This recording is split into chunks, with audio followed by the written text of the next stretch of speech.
The fluorescent lights in the Boston medical examiner's office hummed their tired song at 2:30 in the morning, casting everything in that particular shade of institutional green that made even the living look half dead. Dr. Robert Martinez had grown accustomed to this lighting over 28 years, the way a man grows accustomed to the weight of his own shadow. At 54, he'd learned that the dead were easier company than the living. They never lied. They never disappointed. They simply waited on stainless steel tables for someone patient enough to listen to the stories their bodies told. Tonight's story began with body number 47-2024. Robert stood over the examination table, his latex-gloved hands steady despite the exhaustion that pulled at his bones like an undertow. The preliminary report from the Harbor Patrol sat on the counter beside him, sparse and unhelpful. Male, estimated age 30 to 35, no identification, recovered from Boston Harbor near Long Wharf just after midnight. Probable drowning. No obvious signs of trauma. The kind of case that would be ruled accidental, filed away, forgotten within a week. But Robert Martinez didn't believe in probable drownings, not after 28 years of cutting open the truth. The body before him told a different story than the one the police wanted to hear. The victim was well-built, muscular in a way that suggested either military training or serious gym discipline. The skin showed no signs of extended water exposure despite being pulled from the harbor.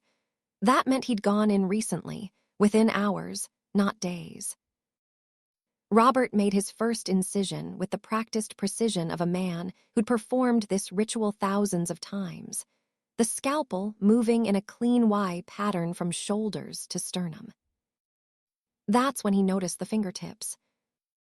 The burns were subtle, professional. Someone had used acid or possibly a focused heat source to destroy the fingerprint ridges completely. Robert paused, the weight of that discovery settling into his gut like cold stone. People who accidentally drowned didn't burn off their own fingerprints first. He moved to examine the mouth, already knowing what he'd find. The dental work had been removed, every filling drilled out, every crown pulled, leaving behind a mouth full of raw nerves and deliberate anonymity. Robert straightened, pulling the overhead light closer. This wasn't a drowning.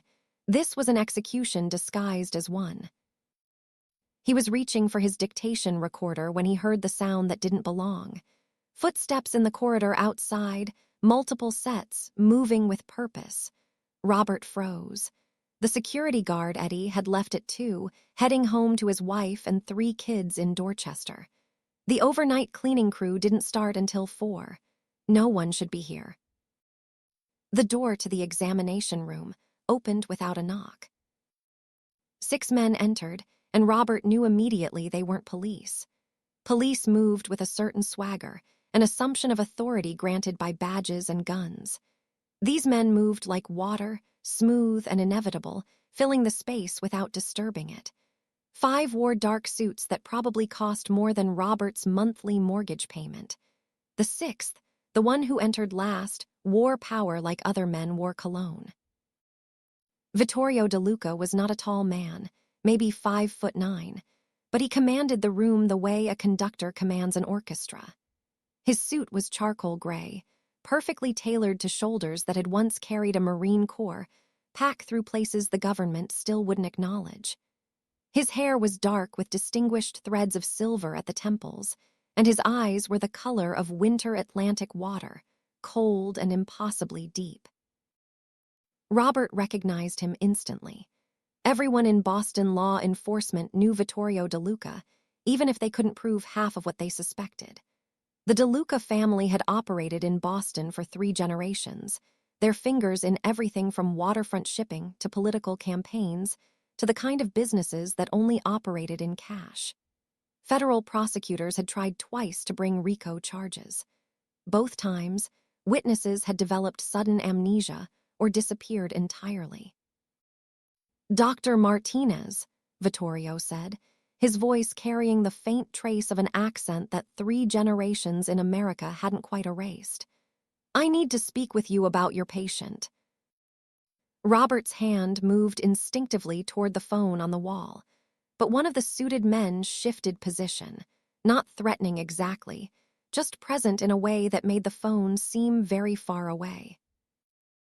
This is a restricted area, Robert said, forcing his voice steady. I'll have to ask you to leave or I'll call security. Security is Eddie Morales, correct? Good man.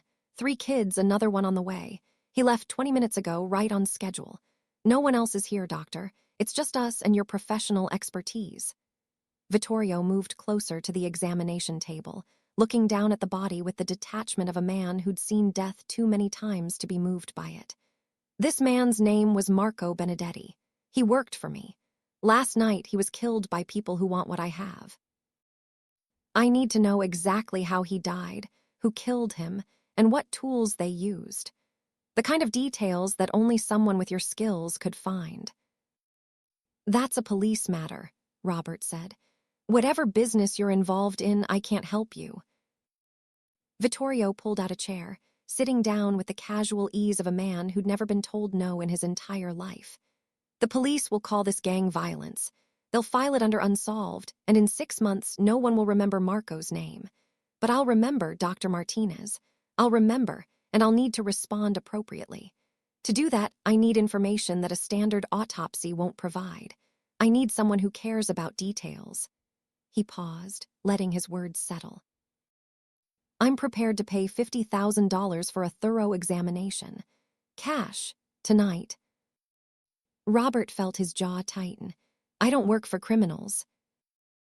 No, you work for the Commonwealth of Massachusetts at $85,000 a year, processing bodies like they're items on an assembly line. 28 years of service, and what do you have to show for it? A pension that might let you retire at 65 if you're lucky. Vittorio's voice was matter of fact, no judgment, just observation. I'm not asking you to lie, doctor. I'm asking you to do your job the way it should be done. Thoroughly, professionally. And to share your findings with someone who actually cares about the truth. The answer is no. Vittorio nodded, as if he'd expected this response. He reached into his jacket pocket, and Robert tensed, but what emerged was not a weapon. It was a manila envelope, the kind that held photographs. Vittorio placed it on the examination table, sliding it across the stainless steel until it stopped inches from Robert's gloved hand. Before you make your final decision, you should look at these. Robert didn't want to touch that envelope. Every instinct screamed that whatever was inside would change something fundamental, would drag him across a line he'd spent his entire life staying behind. But curiosity was a disease in his profession, and he'd been infected long ago. He peeled off his latex gloves, picked up the envelope, and opened it. The first photograph showed a playground in broad daylight. Swings and slides, the ordinary infrastructure of childhood. In the foreground, 2 children played, a boy and a girl, maybe 8 and 10 years old. Behind them, watching from a bench with a book in her lap that she clearly wasn't reading, sat a woman Robert hadn't seen in person for 3 years, but whose face still appeared in his dreams. His daughter-in-law, Michelle, and his grandchildren, David and Emma. The second photograph showed the same scene from a different angle, a telephoto lens making intimate what should have been distant. The third showed them leaving the playground, walking toward a car. The fourth showed their house in Brookline, the address visible on the mailbox. Robert's hands began to shake. I don't make threats against families, Dr. Martinez, Vittorio said quietly. That's not how I operate, but I need you to understand the reality of the situation. The people who killed Marco, they're not like me. They're Yakuza, and they have a very different code. If they learn that you refuse to help me, they might think you helped them instead. In their world, there's no such thing as neutrality. You're either with them or against them. Robert set the photographs down, his vision blurring at the edges. You're saying if I don't help you, they'll target my family. I'm saying that once you became aware of Marco's body, once you saw what was done to him, you became part of this whether you wanted to or not. The only question now is whether you want my protection or their attention." Vittorio stood, buttoning his suit jacket with precise movements. "You have 24 hours to complete your examination. Do it thoroughly. Find every detail. When you're done, someone will contact you for your report. If you decide to refuse, I'll understand. But I won't be able to protect you from the consequences." He moved toward the door, his men following like shadows. At the threshold, he paused. "One more thing, Doctor. The 50,000 isn't a bribe. It's payment for services rendered, and you've earned every dollar of it whether you take it or not. Think about your grandchildren. Think about whether your principles are worth their safety." Then he was gone, the door closing behind him with a soft click that sounded like a cell door locking. Robert stood alone in the examination room, the fluorescent lights humming their indifferent song, the body of Marco Benedetti waiting patiently for answers. His hands were still shaking. In 28 years, he'd never felt this kind of fear, not even during his deployment to the Gulf War in '91, when he'd been a young Army medic convinced every moment might be his last. He looked at the photographs again, at David's gap-toothed smile, at Emma's bright eyes, at Michelle's protective posture. 3 years ago, after his son Tommy disappeared, Michelle had made it clear that Robert wasn't welcome in their lives anymore. Too much pain, too many reminders, too much blame to go around. Robert had accepted that exile as penance for failing to find his son, for letting the case go cold, for not being the kind of father who could protect his child from the world's darkness. But David and Emma were innocent. They didn't deserve to become collateral damage in someone else's war. Robert pulled on fresh gloves, his decision made not by courage but by the simple mathematics of love. He would do the autopsy. He would find the details, and then he would figure out how to survive the consequences. He worked through the night with a focus that bordered on obsession, documenting every mark, every inconsistency, every whisper of violence that Marco Benedetti's body offered. The torture marks were subtle but systematic, done by someone with anatomical knowledge. They'd known exactly where to apply pressure, where to cause maximum pain without causing immediate death. The burn patterns on the fingertips showed precision, probably a concentrated heat source, medical-grade equipment. The toxicology would take days, but Robert took extra samples, marking them for a private lab he sometimes used for difficult cases. He had a suspicion about what he'd find. In the stomach contents, he discovered the partially digested remains of what looked like high-end sushi, raw fish, and rice still identifiable. The victim's last meal, consumed maybe 2 hours before death. Robert moved to the lungs, and here the story became clearer. Water, yes, but not the polluted harbor water he'd expected. This was cleaner, probably from a tank or contained environment. The victim had drowned, but not where his body was found. He'd been killed somewhere else, somewhere with clean water, then transported to the harbor and dumped. As dawn began to break outside the frosted windows, Robert made his final discovery. He was examining the victim's medical history through what physical evidence remained when he noticed something that made his professional instincts sharpen. Behind the left ear, partially obscured by post-mortem discoloration, was a small surgical scar, the kind left by a specific medical procedure. Robert had seen thousands of surgical scars in his career. Appendectomy scars, cesarean scars, cardiac surgery scars. Each type had its own signature, its own telltale characteristics. This one was precise, deliberate, placed in a location that would typically be hidden by hair. The scar pattern was consistent with cochlear implant surgery, though the implant itself had been removed, probably post-mortem given the lack of healing around the excision site. It wasn't the scar itself that made Robert's blood run cold. Cochlear implants were relatively common, performed on thousands of patients every year for profound hearing loss.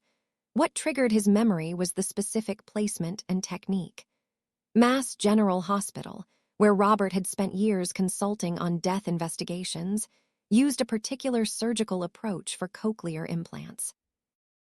The incision angle, the relationship to anatomical landmarks, the way the scar curved slightly as it followed the natural contour of the skull. Robert had seen this exact technique before, not in a professional capacity, but as a father. 15 years ago, his son Tommy had received a cochlear implant at Mass General. Born with profound hearing loss in his left ear, Tommy had gotten the device at age 12 after years of living in partial silence.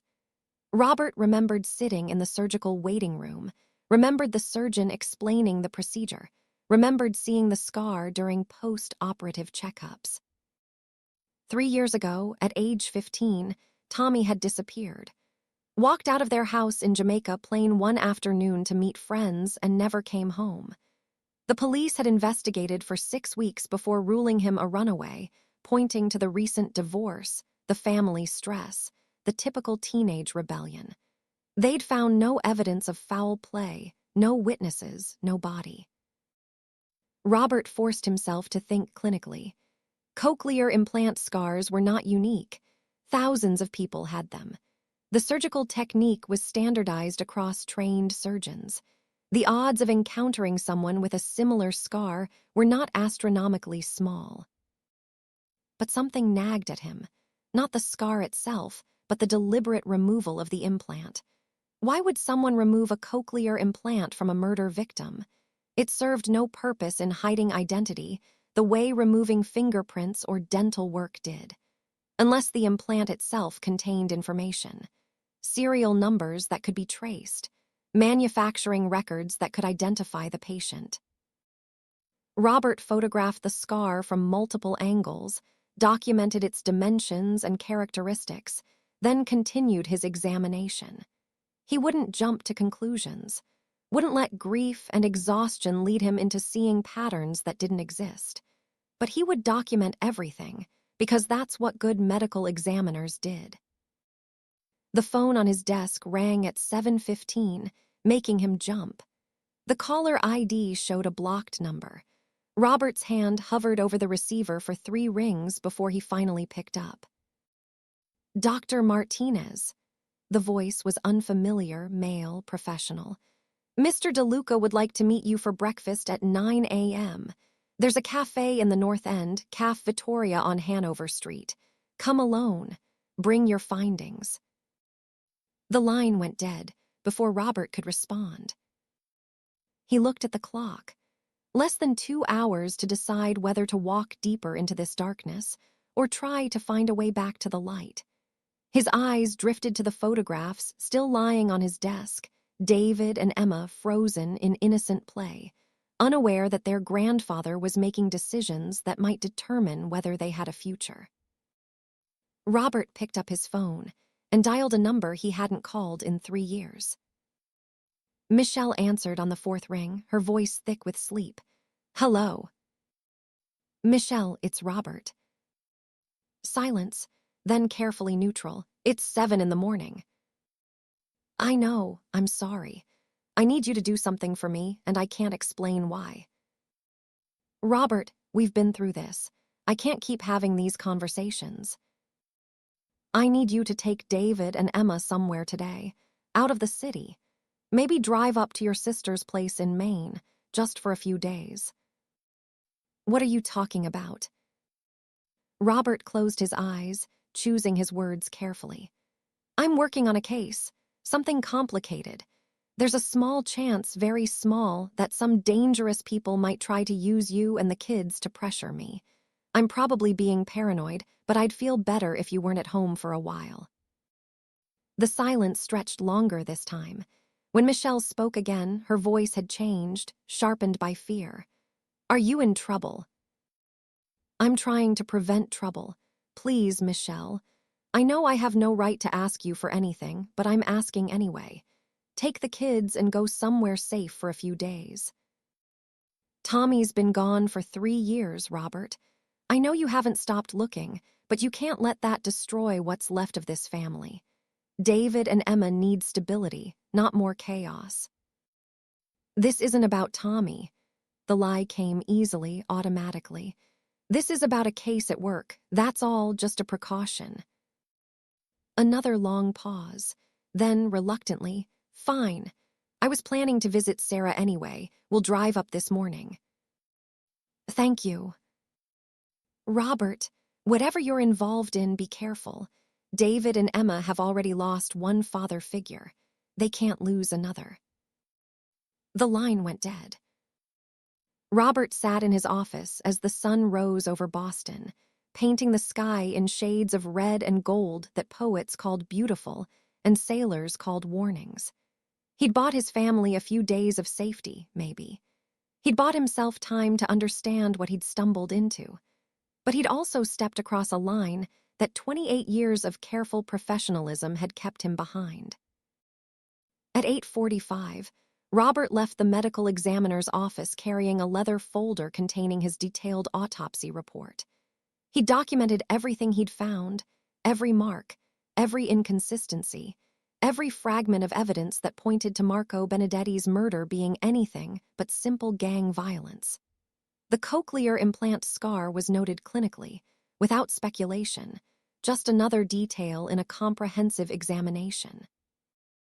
The cafe was in the heart of the North End, Boston's Italian neighborhood where old men played bocce in pocket parks, and the smell of fresh pasta hung in the air like incense.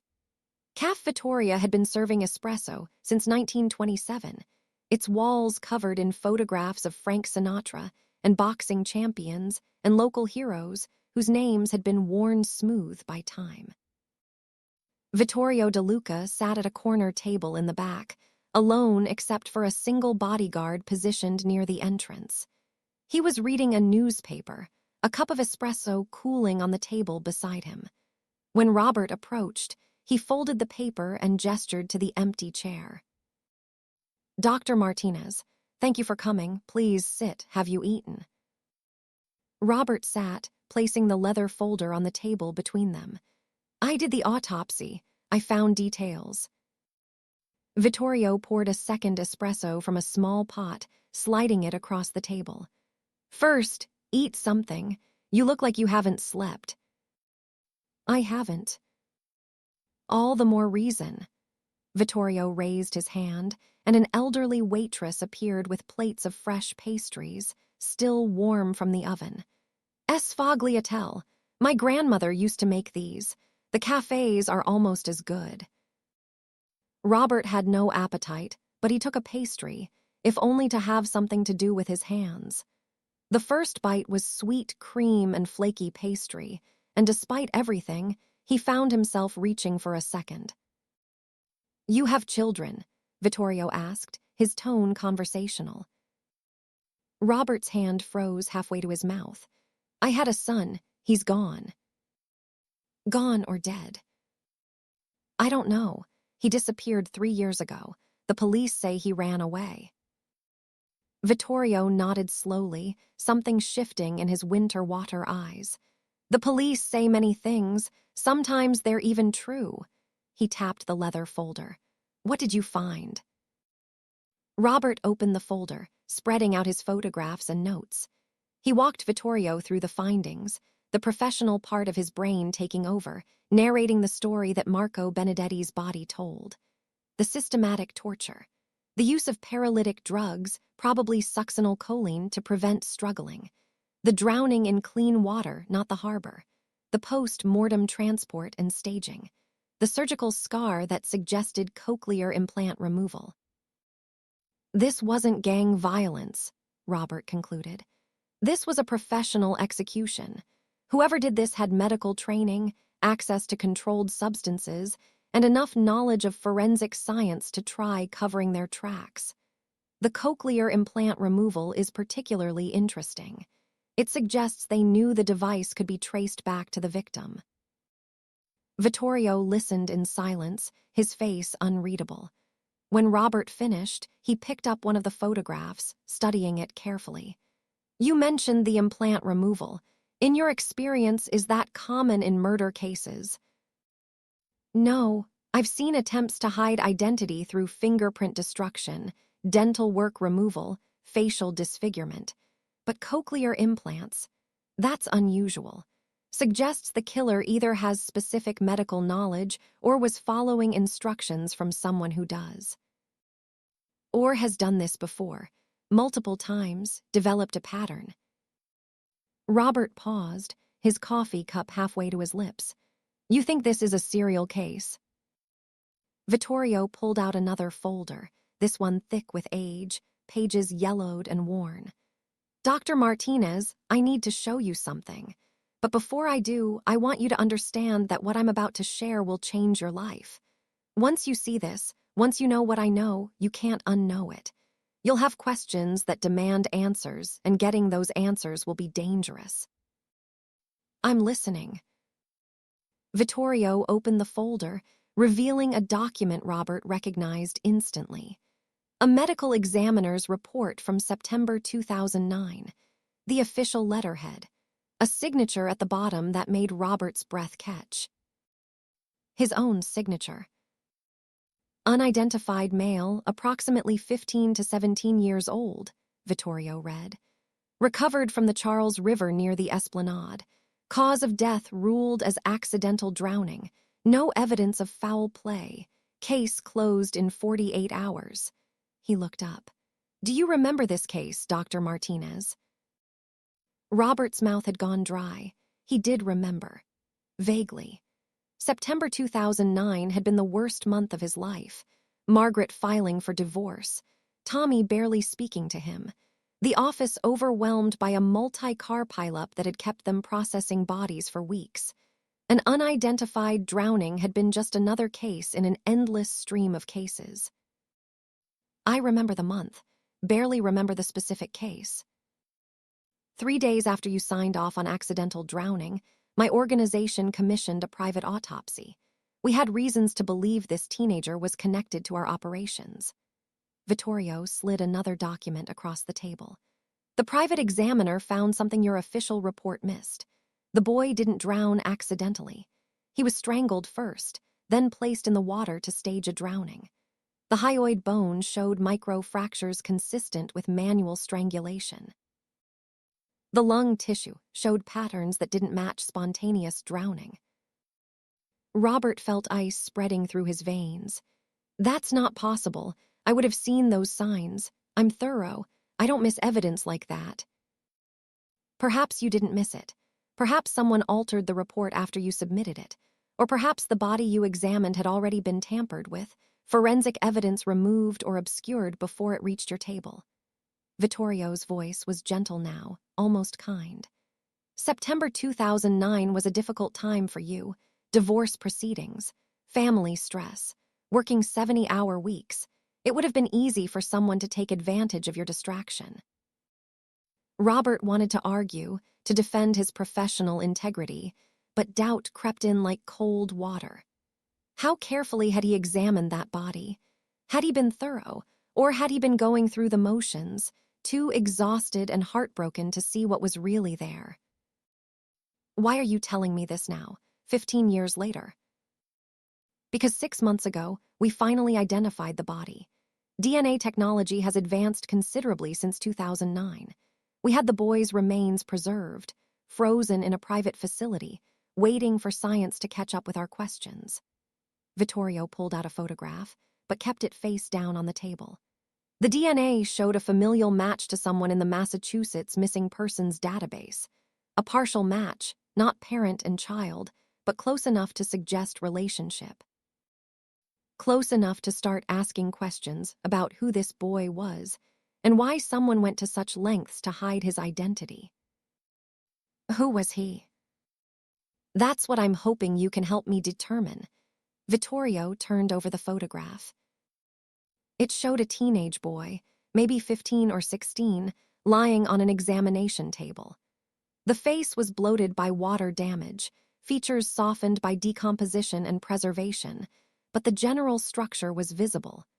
Dark hair, slight build, and behind the left ear, a surgical scar identical in placement and technique to the one Robert had just documented on Marco Benedetti's body. The room tilted. Robert gripped the edge of the table, his vision blurring at the edges. It couldn't be. The odds were impossible. But that scar, that specific surgical approach, the age, the timing.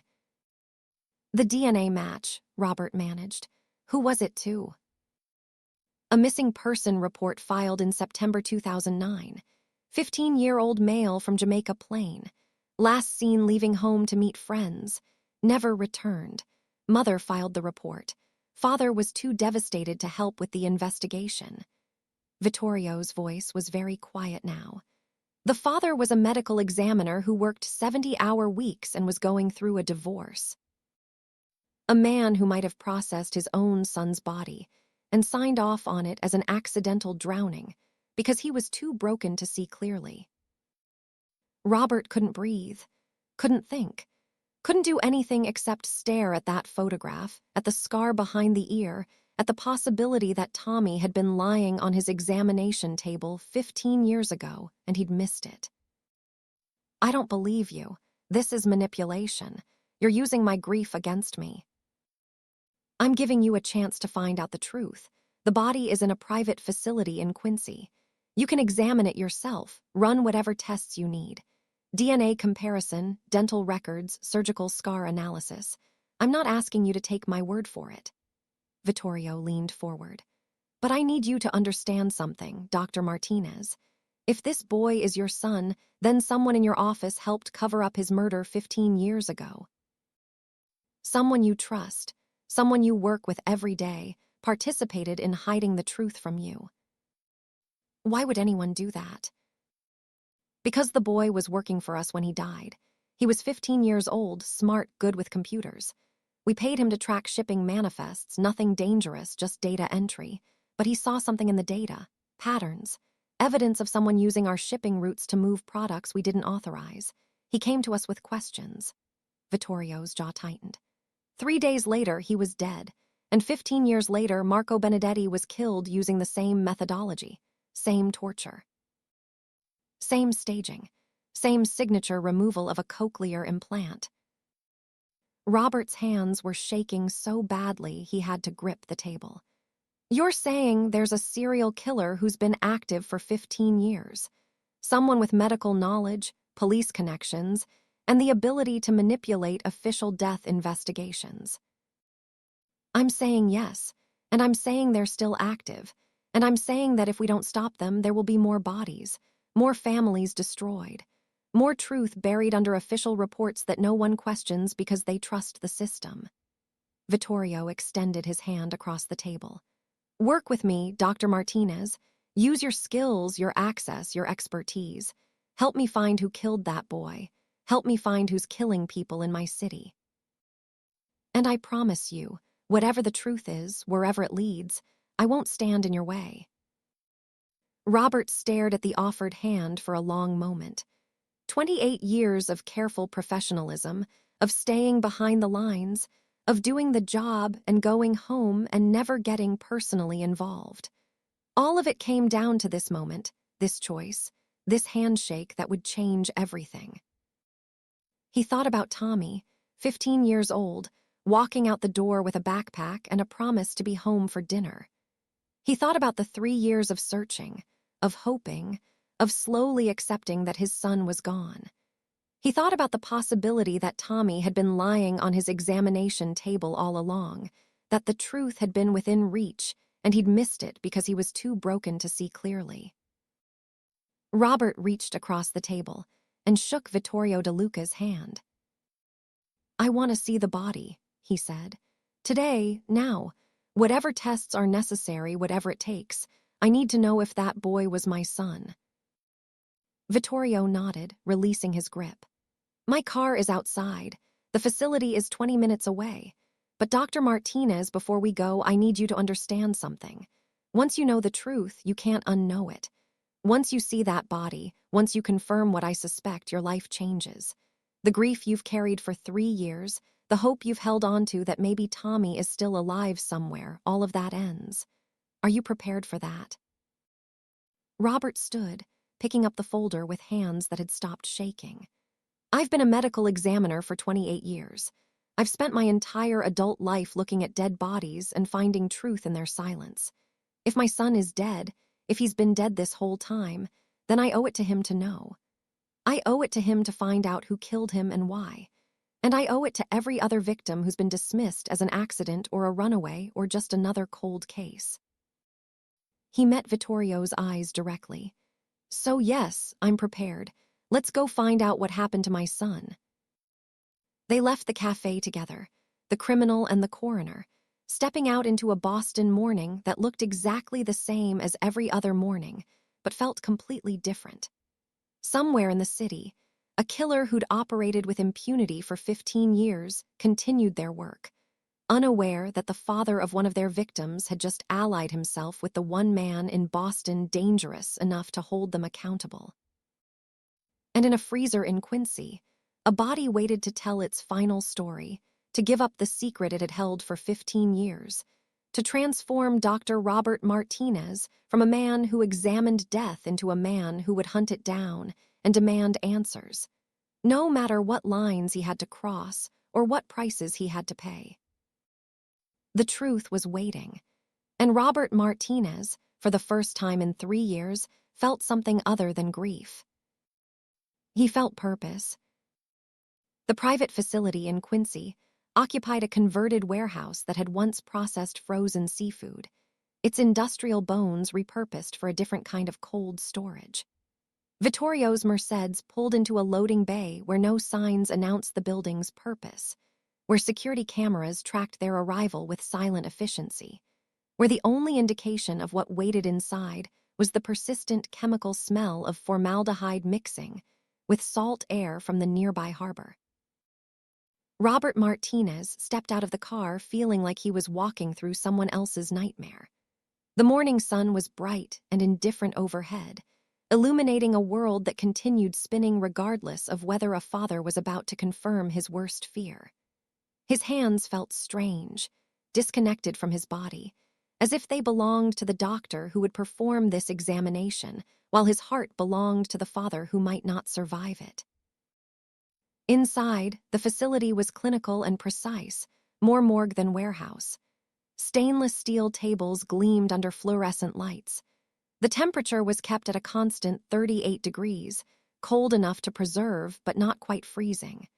A single technician, an older man with the careful movements of someone who'd spent decades handling the dead, nodded to Vittorio without speaking. The body lay on a table in the center of the room, covered by a white sheet that seemed too thin to contain 15 years of questions. Robert stopped 3 feet away, unable to force his legs to carry him closer. His breath came in short, controlled bursts, the same breathing technique he'd learned in the army when mortar fire was incoming and panic would get you killed. Count to 4 breathing in, hold for 4. Count to 4 breathing out. Repeat until your heart stops trying to hammer through your ribcage. Take your time, Vittorio said quietly, positioning himself near the door. Not hovering, not rushing, just present. Robert forced himself to move forward. 28 years of professional training fought against every parental instinct that screamed to turn around, to leave, to preserve the small hope that this was all some elaborate mistake. His hand reached for the sheet, and for a moment, he couldn't remember how to make his fingers work. Then he pulled it back. The body underneath had been preserved with care, the flesh gray-white from years of cold storage but remarkably intact. Male, young, the gangly proportions of a teenager who hadn't quite grown into his adult frame. The face was there but not there, features softened by water damage and time until they were more suggestion than certainty. This was someone's son, someone's child, laid out like a specimen in a museum of unfinished grief. Robert's clinical eye took over because that's what it was trained to do, cataloging details with automatic precision. Height approximately 5'7". Build consistent with 15 to 17 years old. Evidence of water immersion, extended exposure.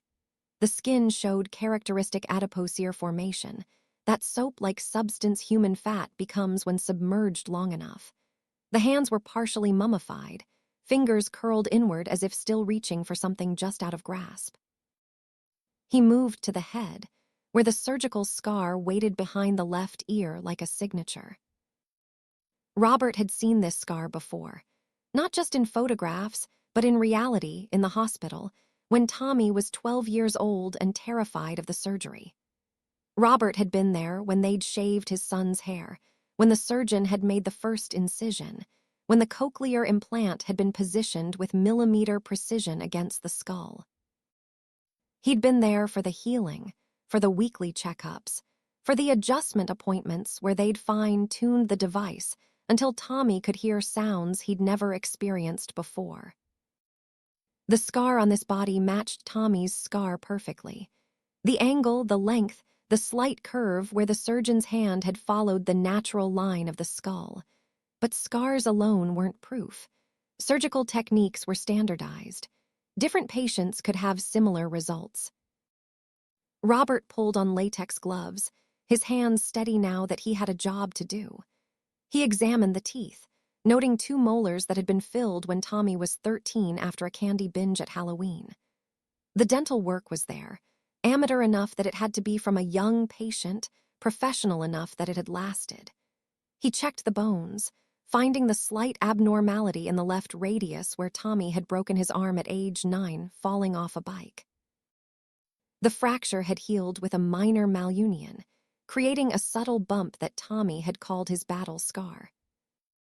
Every detail matched, every marker aligned.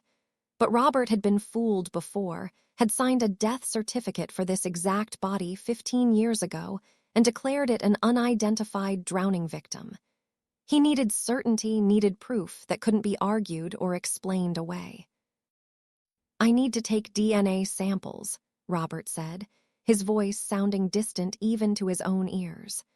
"Bone marrow from the femur, tooth pulp, any preserved soft tissue. I need to run the comparison myself in a lab I trust." "Already arranged," Vittorio replied. "There's a private genetics lab in Cambridge that does work for us. Completely confidential, but their equipment is state-of-the-art. They can have results in 48 hours. I want to be there when they run the tests. I want to verify the chain of custody myself." "Of course." Robert worked in silence, taking samples with the meticulous care of a man who knew this might be the last thing he ever did for his son. Each extraction was precise, documented, labeled with codes that only he would understand. The technician provided sealed evidence bags, tamper-proof containers, everything needed to ensure the samples remained pristine. As he worked, Robert's mind kept returning to September 2009. He remembered that month in fragments, jagged pieces of memory that had never quite fit together coherently. The divorce papers had arrived on a Tuesday. Margaret had been clear, clinical almost, in her list of grievances. He worked too much. He was emotionally unavailable. He'd chosen his job over his family so many times that she'd stopped counting. Tommy had taken his mother's side, the way teenagers do when their world is fracturing, and the house had become a war zone of silent meals and slammed doors. Robert had buried himself deeper in work because work made sense. The dead didn't argue, didn't assign blame, didn't make him feel like he was failing at the most important job he'd ever had. And then Tommy had disappeared, and suddenly the divorce didn't matter. Nothing mattered except finding his son. But by then, the damage was done, the trail was cold, and Tommy was gone. Had this body come through the medical examiner's office during that nightmare month? Robert tried to remember, but the cases from that period blurred together into an endless succession of steel tables and typed reports. Unidentified drowning victim. Male. Adolescent. No foul play suspected. How many times had he written those exact words? How many families had been left without answers because he'd been too overwhelmed to look deeper? "I found something else," Vittorio said, pulling Robert back to the present. He was holding a clear evidence bag containing a waterlogged wallet. "This was in the victim's pocket when we recovered the body. The police never logged it, never included it in their official report. My people kept it as part of our private investigation. Inside the bag was a student ID card, the plastic warped by water but the photograph still visible. A teenage boy with dark hair and uncertain eyes stared out from the laminated surface. The name printed below had been partially dissolved by water, but 3 letters were still legible. Tom. Robert's knees nearly buckled.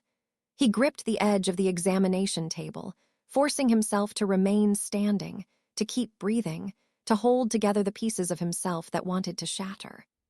The photograph was Tommy at 15, the same awkward expression he'd worn in every school photo since kindergarten, the same way of looking slightly past the camera, as if eye contact with the lens made him uncomfortable. Why? Robert's voice cracked on the single word. Why would the police not log this? Why would they hide it? Because someone told them to. Someone with enough authority that even homicide detectives would follow orders without asking questions. Vittorio set the evidence bag down carefully. We've been investigating this for 15 years, Dr. Martinez. We've identified 3 other cases from the same period, all young men between 15 and 20, all ruled accidental deaths or runaways, all with evidence that was either lost or deliberately suppressed. We think there's a pattern, someone targeting vulnerable teenagers, someone with protection inside law enforcement.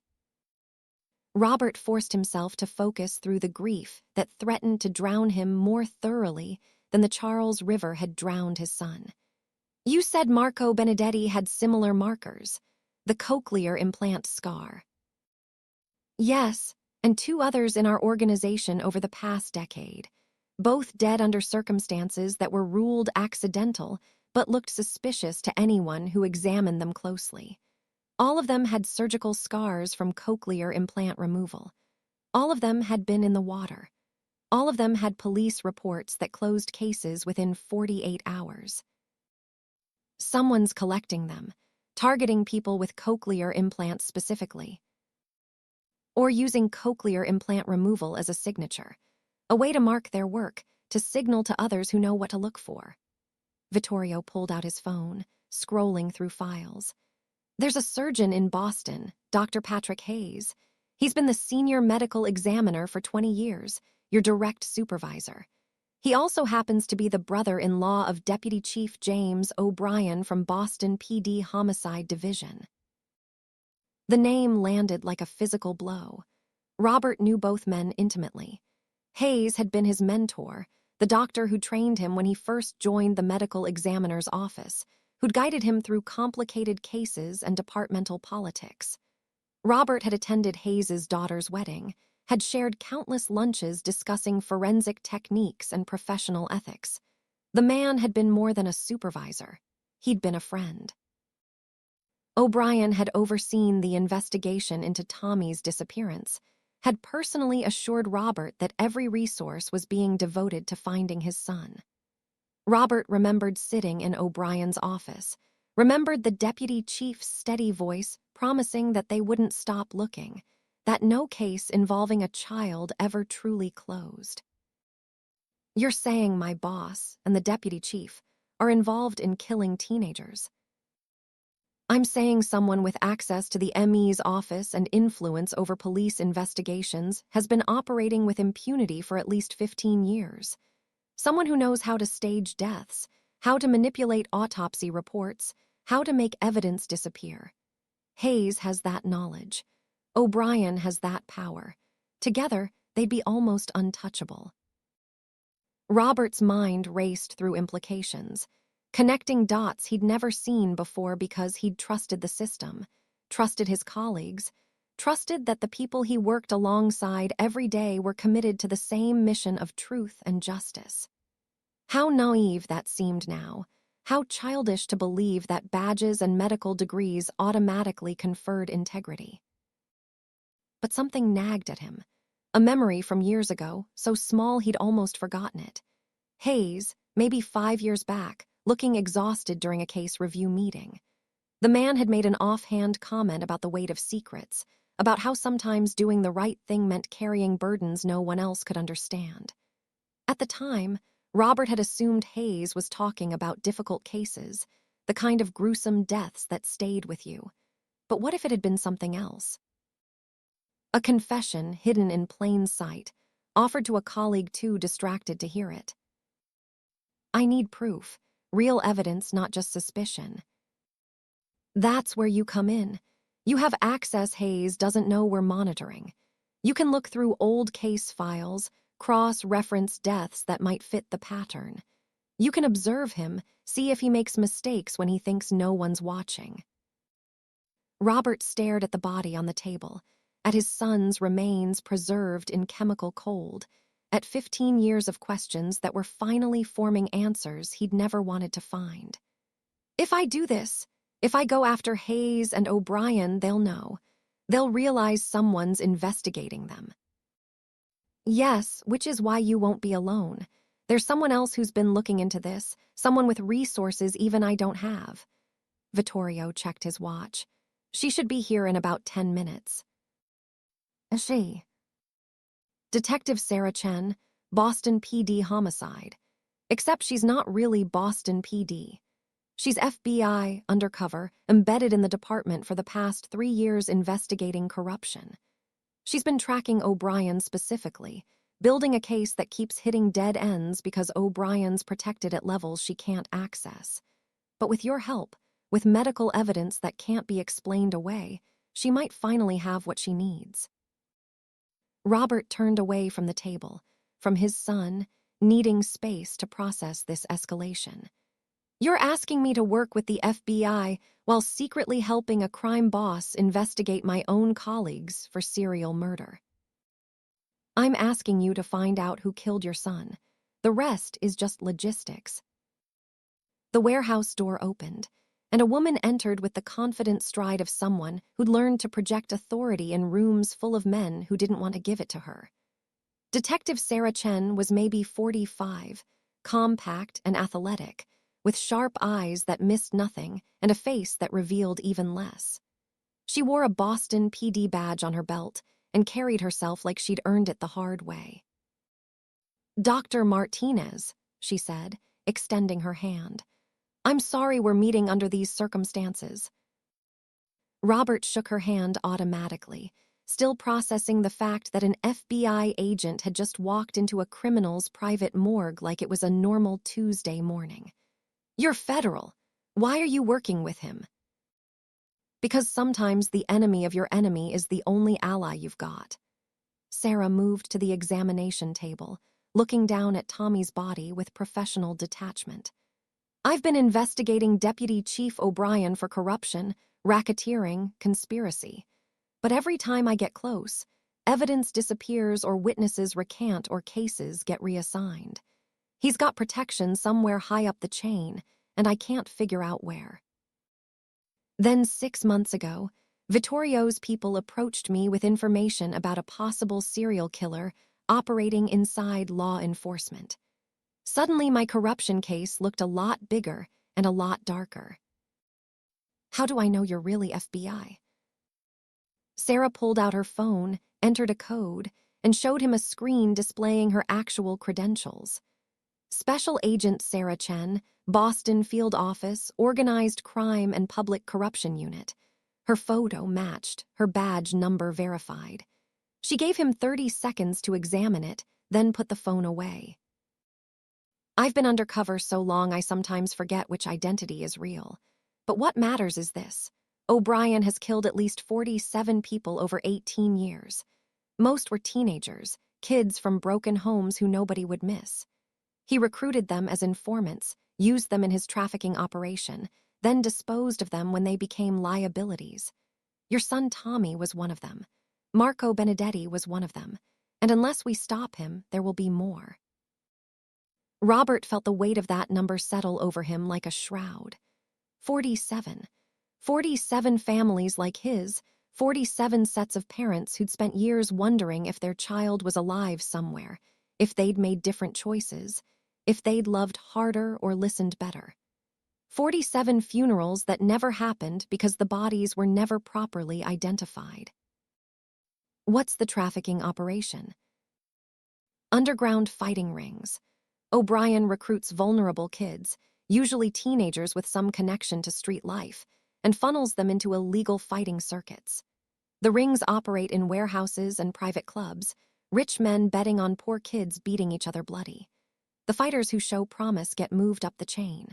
The ones who don't, or who try to leave, end up dead. Hayes provides the medical cover when bodies turn up, ruling everything as accidental or gang-related. Between them, they've created a system where kids can disappear without anyone asking difficult questions. Robert thought about Tommy, 15 years old and angry about the divorce, looking for ways to rebel against parents who seemed more interested in their own war than in him. How easy it would have been for someone like O'Brien to approach him, to offer money for simple work, to make him feel important and valued when his own father was too consumed by grief to notice. Tommy wasn't a fighter. He was smart, good with computers, but he wasn't physical. No, but he was good at data analysis. O'Brien had him tracking shipping manifests, identifying patterns in port traffic. Tommy found something, some discrepancy that pointed to O'Brien using police resources to facilitate the trafficking. He told someone, probably the wrong someone, and 3 days later he was dead. Sarah pulled up another file on her phone, showing Robert a timeline. September 14th, 2009, Tommy Martinez logged into a secure server using credentials that didn't belong to him. September 15th, he sent an email to an anonymous account with attached files. September 16th, he told his father he was going to meet friends. September 17th, an unidentified body was pulled from the Charles River. The email account belonged to a journalist who'd been investigating police corruption. She received Tommy's files, started putting together a story, then died in a car accident before she could publish. Break failure. The accident investigation was handled by officers who reported to O'Brien. Case closed, no mechanical evidence preserved, nothing suspicious found. Convenient. Isn't it always? Sarah's voice carried the bitter edge of someone who'd seen too many convenient accidents. I've been trying to build a case that'll stick, but O'Brien's too careful. He never communicates directly about the operation. He uses cutouts, intermediaries, people who can be sacrificed if the heat gets too intense. But Hayes is his weak point. Hayes has to see the bodies, has to write the reports. If we can prove he's been falsifying autopsy findings, we can flip him, get him to testify against O'Brien. And you need me to get that proof. We need you to confront him. Wear a wire, ask questions, see if he'll admit what he's done. It's risky, and if he suspects you're recording, he'll either shut down or alert O'Brien. But it's the best shot we have. Robert looked back at the examination table, at the body he now knew with absolute certainty was his son. 15 years of cold storage, 15 years of being a nameless John Doe, 15 years of waiting for someone to care enough to find the truth. And Robert had been right there, had literally held his son's body in his hands, and hadn't recognized him because he'd trusted the system to tell him the truth.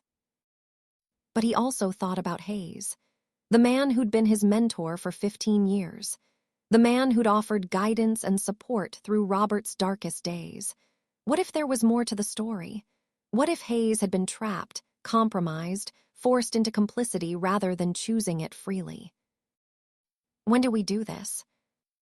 Soon. We need to move before O'Brien realizes we're closing in.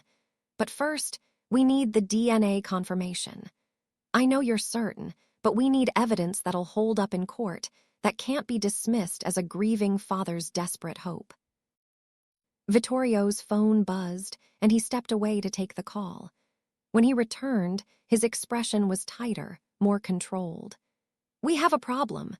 One of my people just spotted Deputy Chief O'Brien at the medical examiner's office. He's asking for you specifically, Dr. Martinez. Says he needs to discuss an ongoing investigation. Robert's blood went cold. He knows. Maybe, or maybe it's a coincidence. Either way, you need to go back, act normal, find out what he wants. but you need to be careful. O'Brien didn't get where he is by being stupid. Sarah was already moving, pulling equipment from a bag Robert hadn't noticed she was carrying. A wire, compact and nearly invisible, with a transmitter that would fit in his pocket. She helped him position it, her movements practiced and efficient, taping it to his chest beneath his shirt where it wouldn't show or shift. This is live feed. We'll be listening to everything. If you feel threatened, if you think he's on to you, say the word coffee. Just work it into conversation naturally, and we'll send backup immediately. What kind of backup? The kind that doesn't ask questions first. Vittorio's expression was grim. O'Brien's dangerous, but he's still a cop. He won't do anything in a public building with witnesses. As long as you stay in the office, around other people, you're safe. Robert wasn't sure he believed that, but he nodded anyway. The wire felt foreign against his skin, a constant reminder that he was stepping into territory where his medical expertise meant nothing, and the wrong word could get him killed. But the image of Tommy's body, preserved in cold storage for 15 years, pushed him forward. The drive back to the medical examiner's office took 20 minutes through mid-morning traffic. Robert sat in the passenger seat of Vittorio's Mercedes, listening to Sarah brief him through an earpiece about what to watch for, what questions to ask, how to keep O'Brien talking without making him suspicious. His mind kept drifting back to the warehouse, to his son's face frozen in that student ID photo, to the surgical scar that had been the first thread in unraveling 15 years of lies. The ME's office was busy with its usual Tuesday morning routine. Bodies arrived on gurneys, paperwork moved between desks, medical examiners shuffled between examination rooms in their scrubs and lab coats. Everything looked normal, felt normal, but Robert saw it differently now. Every closed door could hide conspiracy. Every colleague could be complicit. The institution he'd trusted implicitly had become a maze of potential threats. Deputy Chief James O'Brien waited in Robert's office, sitting in the guest chair with the casual confidence of a man who owned every room he entered. He was 60, barrel-chested and solid, with silver hair cut military short and eyes like blue ice. 25 years in the Boston PD, decorated for valor 3 times, mentor to 2 generations of detectives. If you looked up honest cop in the dictionary, his picture should be there. Dr. Martinez, O'Brien said, standing to shake hands. His grip was firm, calibrated to project strength without aggression. Sorry to drop in unannounced. Got a few minutes. Of course, Deputy Chief. What can I do for you? O'Brien settled back into the chair, pulling out a small notebook. I'm reviewing some cold cases, trying to clear old files before I retire next year. One of them caught my attention. September 2009, unidentified male pulled from the Charles River. You signed off on the autopsy. Accidental drowning, case closed. Robert's heart rate spiked, but he kept his expression neutral, professional. That was 15 years ago. I'd need to review the file to remember specifics. Of course. Thing is, I can't find the complete file. Parts of it seem to have gone missing over the years. Digital records corrupted, hard copies misfiled. You know how it is with old cases. I was hoping you might have personal notes, something that could help fill in the gaps. I can look, but I don't typically keep personal notes beyond what goes in the official report.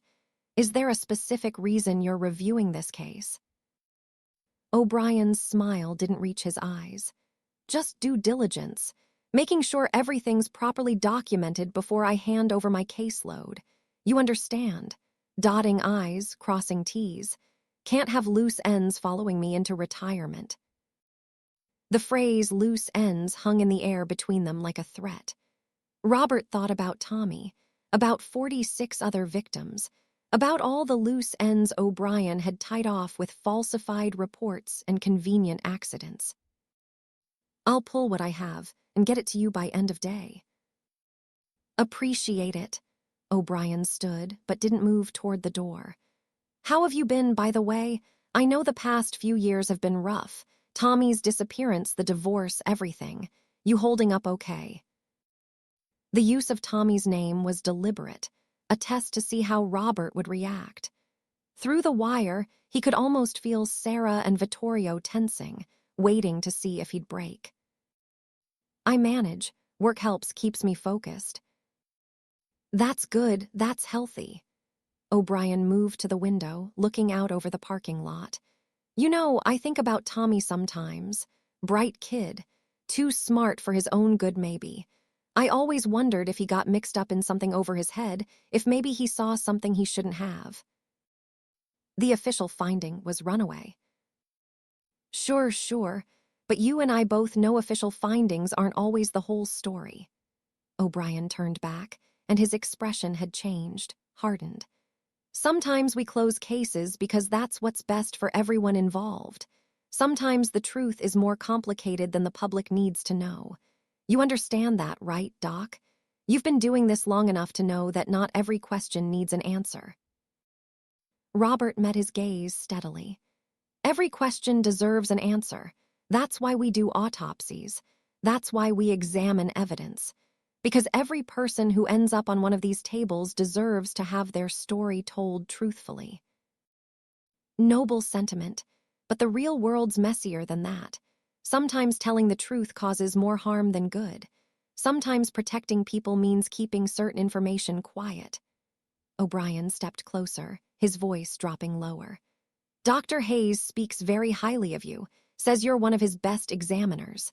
Thorough, professional, knows when to follow protocol and when to use discretion. That's a valuable quality in this line of work." The mention of Hayes confirmed what Robert already suspected. They were connected, working together, and now O'Brien was feeling him out, trying to determine if Robert could be trusted or if he'd become another loose end that needed tying off. "I appreciate the kind words." "I'm sure you do. Just remember we're all part of a system here. ME's office, police department, district attorney, courts. We all depend on each other, trust each other to do our jobs properly. When that trust breaks down, when someone starts asking questions that make the system look bad, it hurts everyone, including you." The threat was unsubtle now, laid out like evidence on an examination table. Robert thought about 47 bodies, about 15 years of careful murder disguised as accident and misadventure.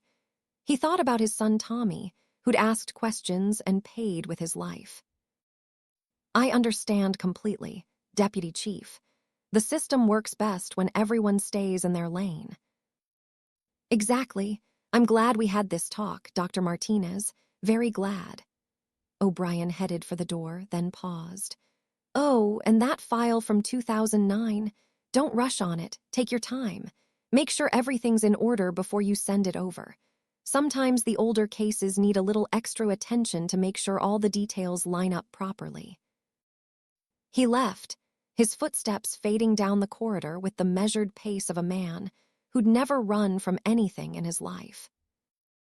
Robert sat down hard in his desk chair, his hands trembling now that the performance was over. Through the earpiece, Sarah's voice came calm and controlled. "You did good. He suspects something, but he doesn't know for sure. We got him on tape making veiled threats, trying to pressure you into compliance. It's not enough to arrest him, but it's a start. He knows I'm looking into Tommy's case." "Probably, but he doesn't know we know about the 46 others. He doesn't know we have Tommy's body properly identified. He thinks he's still in control." Sarah paused. "The question is, what's his next move? Does he try to compromise you, threaten you into silence? Or does he decide you're too much of a risk and move to eliminate the problem?" Comforting thought. Vittorio's voice cut in, the connection slightly distorted but clear enough. "We're moving you and your family tonight. Safe house, 24-hour protection. Dr. Martinez, you can't go home, can't follow your normal routine. As of this moment, you're a target, and O'Brien has resources we can only guess at." Robert thought about Michelle and the kids, safely up in Maine for a few more days. Thank God he'd sent them away before this started. But eventually they'd have to come back, have to resume their lives, and O'Brien's reach was long. What about Hayes? If I confront him like we planned, O'Brien will know immediately. They're connected, probably in constant contact. That's the point, Sarah said. We want O'Brien to know. We want him scrambling, making mistakes, trying to cover his tracks in ways we can document. Right now he's comfortable, confident. We need to make him desperate. Desperate people get sloppy. Or desperate people get violent. That too, which is why you don't do anything alone from this point forward. Vittorio's people will maintain physical security. I'll coordinate with my team at the FBI to prepare arrest warrants the moment we have sufficient evidence. And you focus on what you do best, finding truth in the bodies O'Brien thought he'd hidden forever. Robert looked around his office, at the framed medical degree on the wall, at the commendations from the Commonwealth of Massachusetts, at 28 years of service reduced to paper and plastic. Tomorrow, he'd been planning to meet with Hayes for their weekly case review. A routine meeting, standard protocol, nothing suspicious.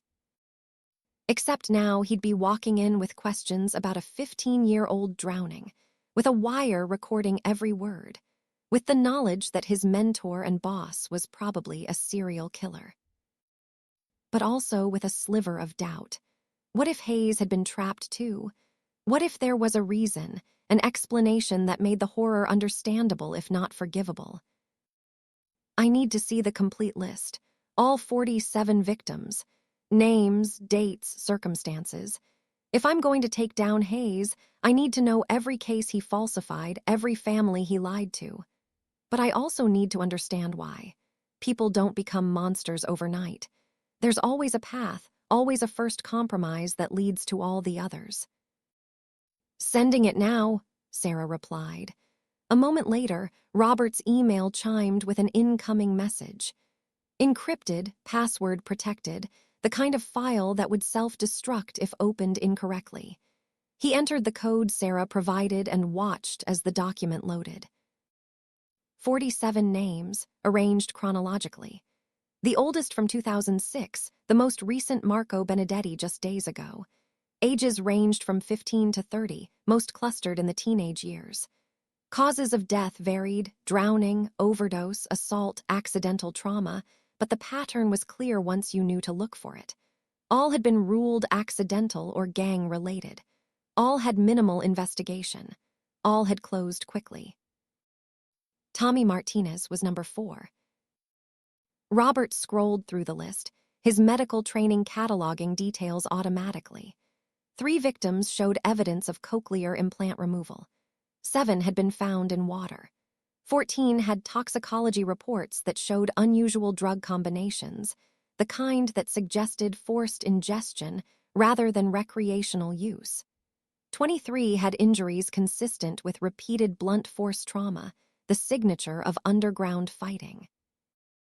Each name represented a family destroyed, a future stolen, a life extinguished by men who were supposed to protect and serve. Robert had examined 6 of these bodies personally over the years, had signed reports declaring them accidents or misadventures, had sent grieving families away with the cold comfort of official findings that explained nothing. How many of those families still wondered if the official story was true? How many lay awake at night knowing in their hearts that something was wrong, that the pieces didn't fit, that the authorities were lying? And how many had simply accepted it, moved on, because fighting the system was exhausting and futile, and the dead couldn't be brought back no matter how many questions you asked? A knock on his door made Robert close the file quickly. Dr. Patrick Hayes entered without waiting for permission, his white hair immaculate, his lab coat pressed, every inch the distinguished senior medical examiner who'd built a reputation on precision and integrity. Robert, glad I caught you. Need to discuss the Benedetti case. Some irregularities in your preliminary findings that we should address before the final report goes out. Robert's mouth went dry. The wire was still active, still transmitting. Sarah and Vittorio were listening.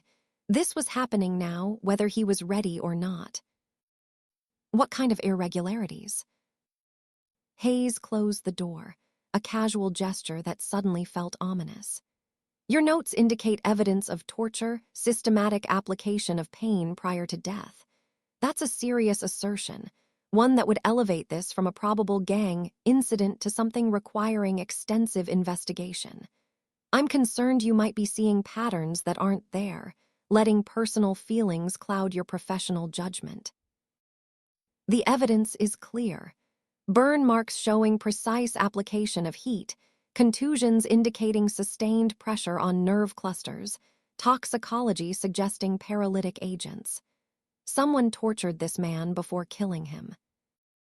Or he was involved in activities that resulted in injuries you're misinterpreting. Drug users, gang members, they accumulate all kinds of trauma. Doesn't mean every mark tells a story of deliberate torture. Hayes sat down, his expression paternal, concerned. Robert, I've noticed you've been under a lot of stress lately. The anniversary of Tommy's disappearance is coming up. That's got to be weighing on you. Maybe you should take some time off, get some distance from the work. The manipulation was smooth, practiced. Plant doubt about mental state, suggest emotional compromise, undermine credibility. If Robert pushed back too hard, he'd look unstable. If he backed down, Hayes would rewrite the Benedetti report and another family would be lied to. But Robert also heard something else in Hayes's voice, a weariness that went beyond professional concern. The man looked older than Robert remembered, his shoulders carrying weight that hadn't been there a year ago. I appreciate your concern, but my findings are based on evidence, not emotion. Marco Benedetti was murdered, and whoever did it had medical knowledge and access to controlled substances. That's not speculation. That's forensic fact. Hayes's expression tightened, the mask of concern slipping slightly. But beneath it, Robert saw something unexpected. Not anger, fear. You're making serious accusations that could have significant consequences.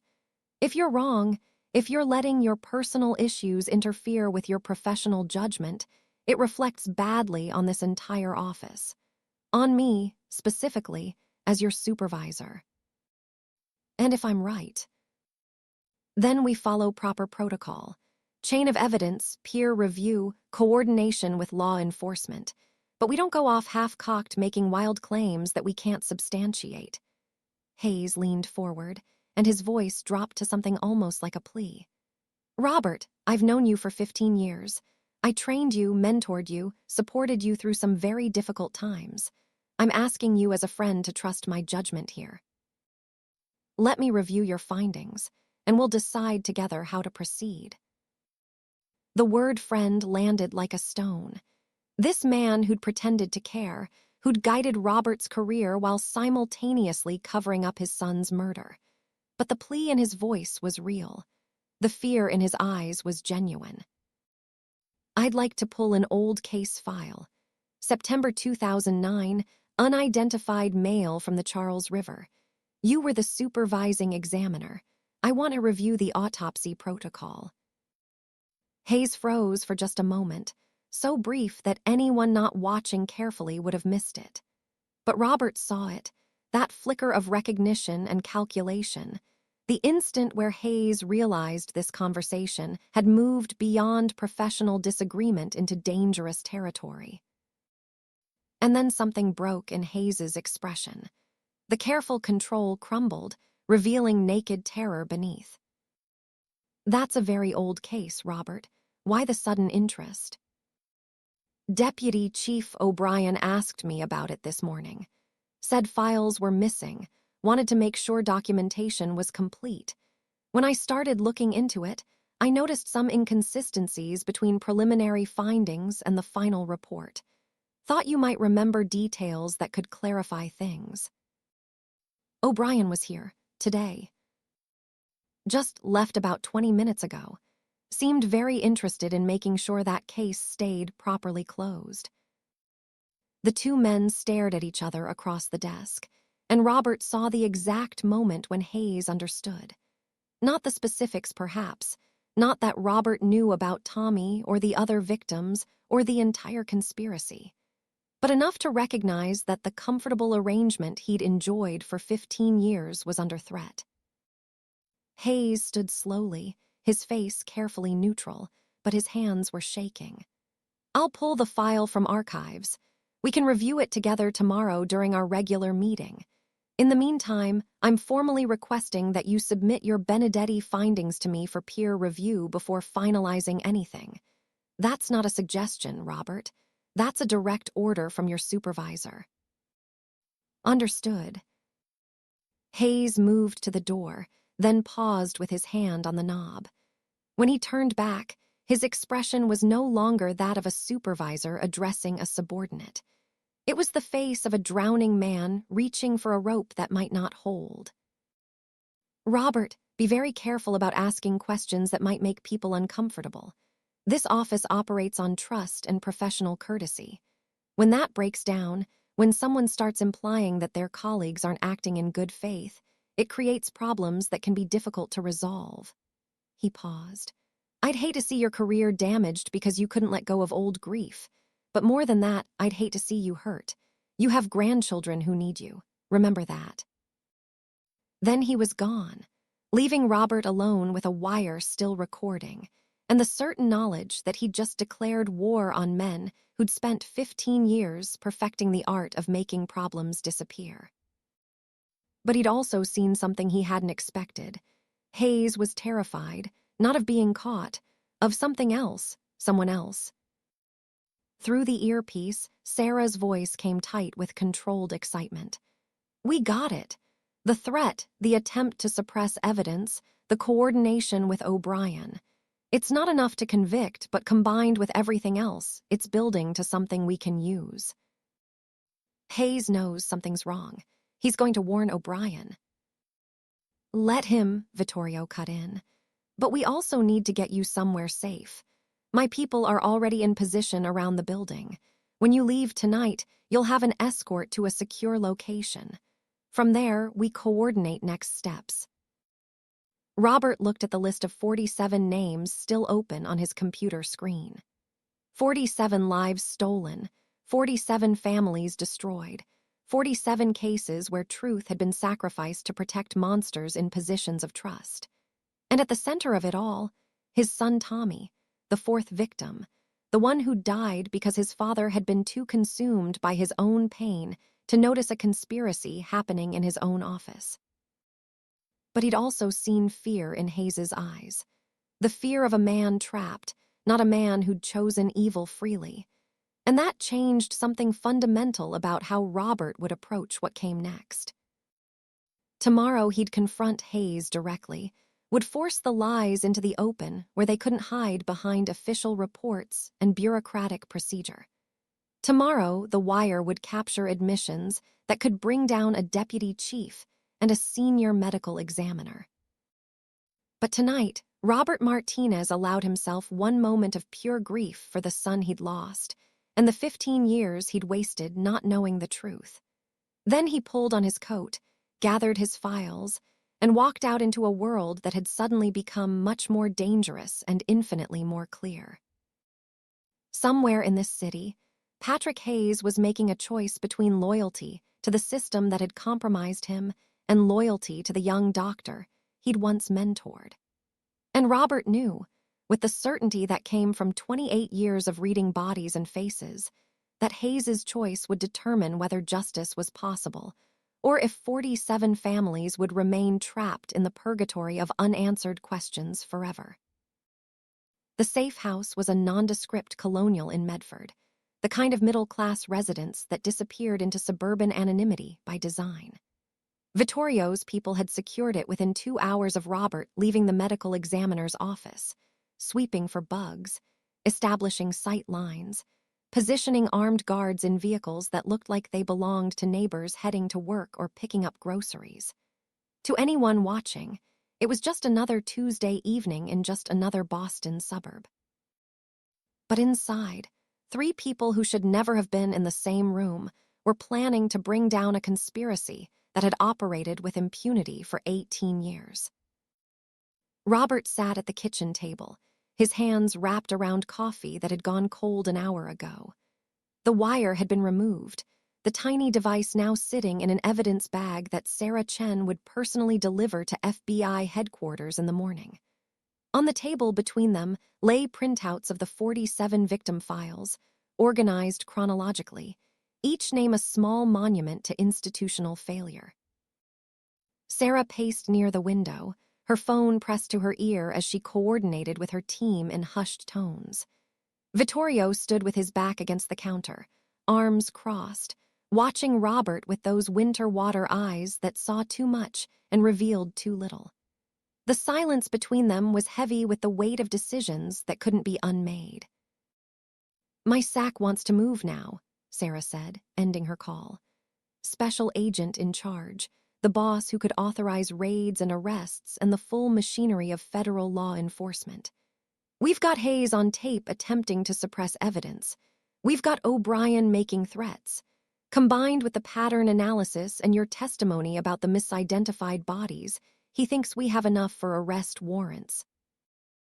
"You don't sound convinced," Vittorio observed. "Because I'm not. Hayes will lawyer up immediately, claim he was just trying to protect a colleague from making career-ending mistakes. O'Brien will say he was conducting routine case review. Their attorneys will argue entrapment, illegal recording, fruit of the poisonous tree.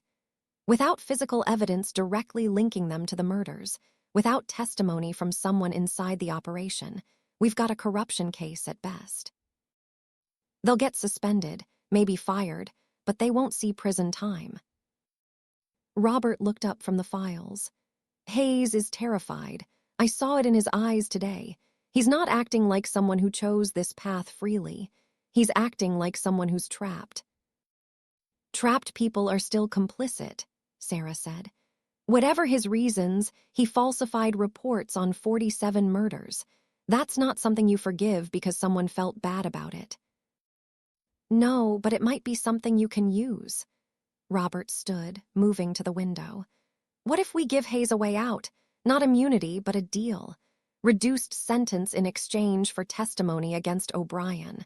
Right now, he's more afraid of O'Brien than he is of us.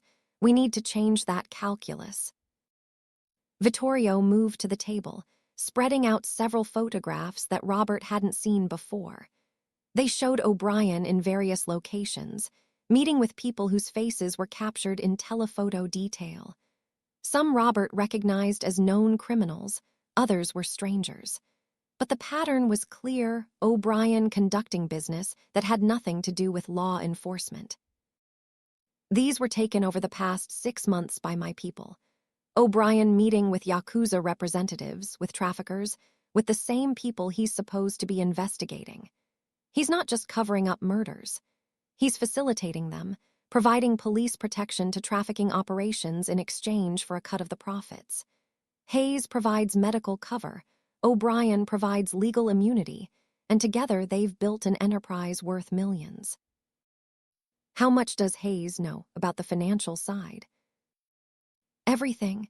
He's been laundering money through his consulting business, providing private autopsies for wealthy clients who don't want official death investigations. It's a perfect cover, legitimate income that hides the payoffs from O'Brien's operation." Vittorio pulled out a thick folder. "Bank records, shell companies, offshore accounts. If we can get Hayes to admit his involvement in the falsified autopsies, we can use the financial evidence to show motive.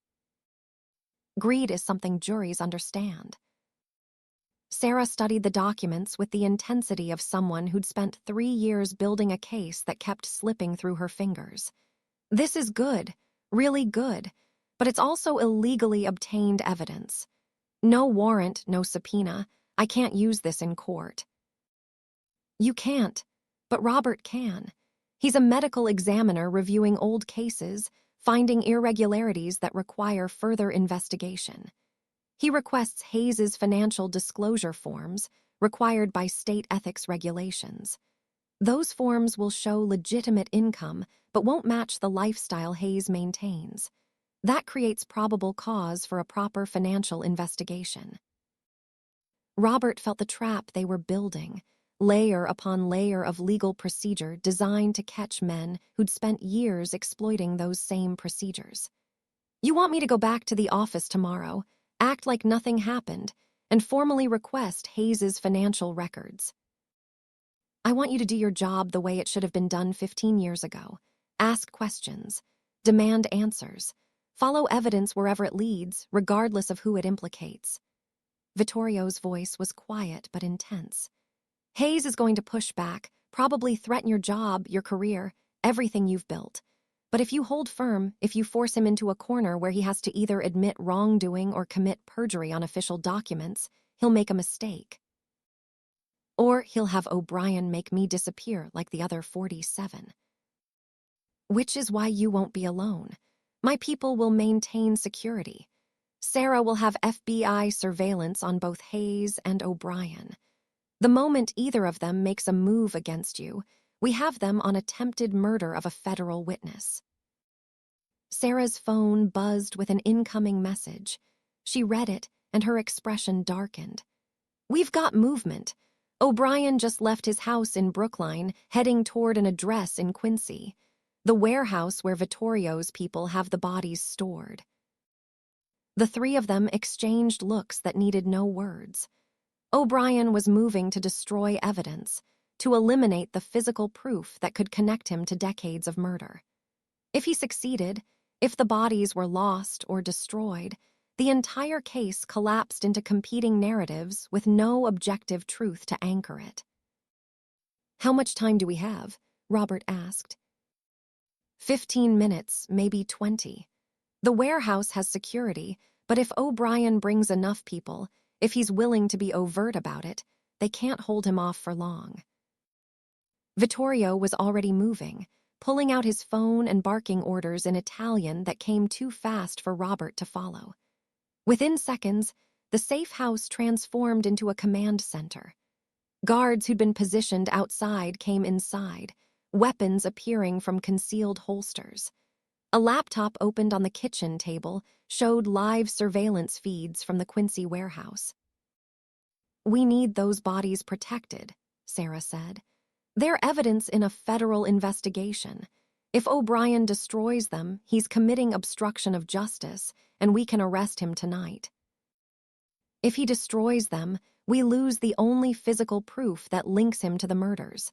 Arrest him for obstruction, and he still walks on the murder charges. Vittorio watched the surveillance feeds. We need to catch him in the act, with the bodies intact, so there's no question about his intent.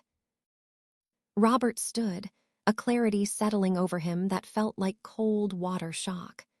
I'm going there. If O'Brien's planning to destroy evidence, he needs to see that someone's watching, someone who knows what those bodies represent. He needs to understand that the story isn't over just because he tries to erase the proof. Absolutely not, Sarah said immediately. You're a civilian, untrained, and O'Brien's desperate. Desperate men kill without thinking about consequences. I'm a medical examiner, and those are my patients. Every person on that table deserves someone to stand up for them, to say their death matters, that they won't be erased to protect their killer's reputation. If I don't go, if I hide in this safe house while O'Brien burns the evidence, then I'm no better than I was 15 years ago when I signed off on Tommy's death without asking the hard questions. Vittorio studied Robert with an expression that might have been respect. You understand this could get you killed. I understand that living the rest of my life knowing I had a chance to stop this and chose safety instead would be worse than dying.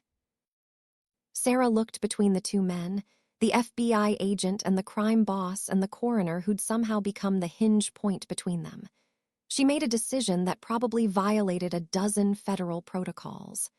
Fine, but you wear body armor, you stay behind cover, and the moment shooting starts, you hit the ground and don't move until I personally tell you it's safe. Clear. Clear. The drive to Quincy took 12 minutes with Vittorio behind the wheel of an unmarked sedan, weaving through evening traffic with the practiced efficiency of someone who'd spent a lifetime evading pursuit. Robert sat in the passenger seat wearing a ballistic vest that felt like it weighed 100 pounds, his heart hammering against the ceramic plates with enough force that he wondered if the vest was protecting his chest or just containing the explosion. Sarah followed in a second vehicle with 3 FBI agents, their lights and sirens deliberately dark because the moment they announced federal presence, O'Brien would know the game was up and might decide that destroying evidence wasn't worth going to prison for. The strategy was to catch him in the act, on camera, with witnesses, making choices that couldn't be explained away by clever attorneys. The warehouse appeared quiet as they approached, its exterior lights casting pools of yellow illumination across empty loading docks. But Robert could see movement in the shadows, figures positioned with military precision, and he recognized the tactics. O'Brien hadn't come alone, and whoever he'd brought knew how to assault a fortified position. Vittorio pulled into a lot across the street, positioning the sedan behind a delivery truck that provided cover and sight lines. Through the windshield, Robert watched as a black SUV stopped in front of the warehouse's main entrance. Deputy Chief James O'Brien stepped out, and even from this distance, Robert could see the tension in his posture, the way he moved like a man who'd made a decision and was committed to seeing it through regardless of cost. 3 other men emerged from the SUV, and Robert recognized 2 of them as Boston PD officers he'd worked with on death investigations over the years. Good cops, or so he'd thought. Now they were here to help O'Brien destroy evidence, to eliminate the bodies that could prove his guilt. How much had they been paid? Or were they true believers, convinced that protecting one of their own was more important than justice for 47 dead civilians? "He's not going to negotiate," Vittorio said quietly, watching through binoculars. "He's here to burn it all down, literally if necessary. See the guy on the left? He's carrying accelerant. They're planning to torch the building." Sarah's voice crackled through the radio. "We're in position on the north side. Say the word and we move in." "Not yet," Vittorio replied. "Let them commit. Let them start the destruction. Then you have them on arson, evidence tampering, conspiracy. Everything you need for arrests that'll stick." Robert watched as O'Brien approached the warehouse entrance, as one of his men used bolt cutters on the chain securing the door. This was really happening. A deputy chief of police was about to commit arson to cover up serial murder, and Robert was sitting in a car across the street, wearing body armor like some character in a crime thriller, instead of a medical examiner who should have been home grading autopsy reports. The warehouse door swung open. O'Brien and his team disappeared inside. 30 seconds passed, 45, a minute. Then the first alarm went off, a piercing shriek that shattered the evening quiet. Security systems that Vittorio's people had installed, motion sensors and cameras and triggers designed to alert everyone within a quarter mile that something was wrong. O'Brien had to know he was being watched now, had to understand that this wasn't a quiet operation that could be covered up with plausible deniability. But he'd committed, had crossed the line from contemplating a crime to executing it, and Robert knew from 28 years of examining bodies that people rarely stopped once they'd started down that path. Smoke began seeping from gaps in the warehouse walls. Not heavy yet, but enough to confirm what Robert already suspected. They weren't just destroying evidence. They were cremating it, turning bodies and files and physical proof into ash that couldn't testify against anyone. "Go," Vittorio said into the radio. Sarah's team moved with coordinated precision, 2 agents approaching from the north, while she and another came around from the south, boxing in the warehouse and cutting off escape routes. Robert could see them now in the reflected glow of the warehouse lights, weapons drawn, moving with the practiced efficiency of people who'd trained for exactly this scenario. "FBI, come out with your hands visible." The response was immediate and predictable. Gunfire erupted from inside the warehouse, muzzle flashes visible through windows, rounds punching through metal walls with the distinctive crack of high-velocity ammunition. The FBI agents took cover, returning fire with disciplined, 3-round bursts designed to suppress rather than kill. Robert ducked instinctively as a bullet struck the delivery truck they were hiding behind, the impact sounding like a hammer on an anvil. Vittorio remained calm, almost casual, watching the firefight unfold with the detachment of a man who'd seen too much violence to be surprised by it anymore. "This is exactly what O'Brien wanted," Vittorio said. "He can't destroy the evidence quietly now, so he's forcing a confrontation that'll end with the warehouse burning and everyone inside claiming they were defending themselves from an illegal raid. He'll argue the FBI had no warrant, that they fired first, that everything was justified self-defense." Can he win that argument? In court, maybe, with the right lawyers and the right jury and enough reasonable doubt. But that's not the fight we're having tonight. Tonight we're fighting for the physical evidence, for the bodies, for the truth that can't be argued away by attorneys. More gunfire, shouting. The smoke was thicker now, black and acrid, pouring from the warehouse in columns that climbed toward a sky turning dark with approaching night. Robert thought about the bodies inside, about Tommy lying on a steel table, surrounded by 46 others who deserved better than to be consumed by flames meant to hide their killer's guilt. He opened the car door. "What are you doing?" Vittorio's hand shot out, gripping Robert's arm. "There are people in there, not suspects or criminals. Victims, my son. I'm not sitting in this car while they burn." "You're not trained for this. You'll get yourself killed." Robert met Vittorio's eyes, and something passed between them that was older than law or crime or the neat categories society used to divide good from evil. It was the understanding between men who'd both failed people they loved, who'd both spent years trying to atone for choices that couldn't be unmade. "Then I get killed, but I don't fail Tommy twice." Vittorio held his gaze for 3 more seconds, then released his grip. "Stay low, move fast, and if someone points a gun at you, you drop and don't try to be a hero. Heroes are just corpses with good press." Robert ran. The distance from the delivery truck to the warehouse side entrance was maybe 40 yards, but it felt like crossing an ocean under fire. Each step expected the bullet that would end everything, the sharp punch of metal through flesh that he'd documented so many times on other people's bodies. But he made it to the wall, pressed himself against corrugated metal that was already hot to the touch, and worked his way toward a service door that hung partially open.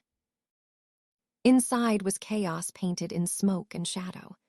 The sprinkler system had activated, raining chemical water that did nothing to slow the accelerant-fueled fires burning in 3 corners of the building.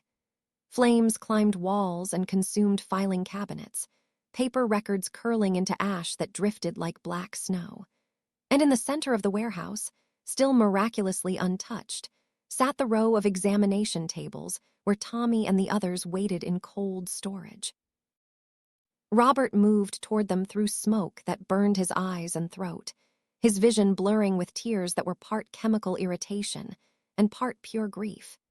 He could see O'Brien now, the deputy chief standing near the tables with a can of accelerant in one hand and a lighter in the other. The man who'd sworn to protect and serve, who'd built a career on public trust, was about to destroy the evidence of his crimes using the same casual efficiency he'd applied to murder. "Don't," Robert said, his voice raw from smoke.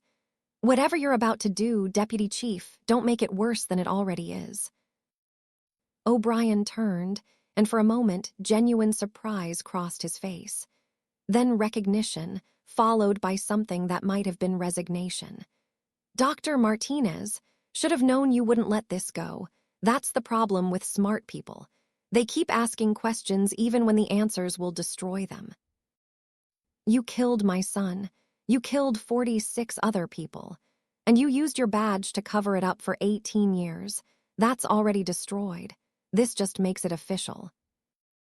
Your son was collateral damage in a war you don't understand.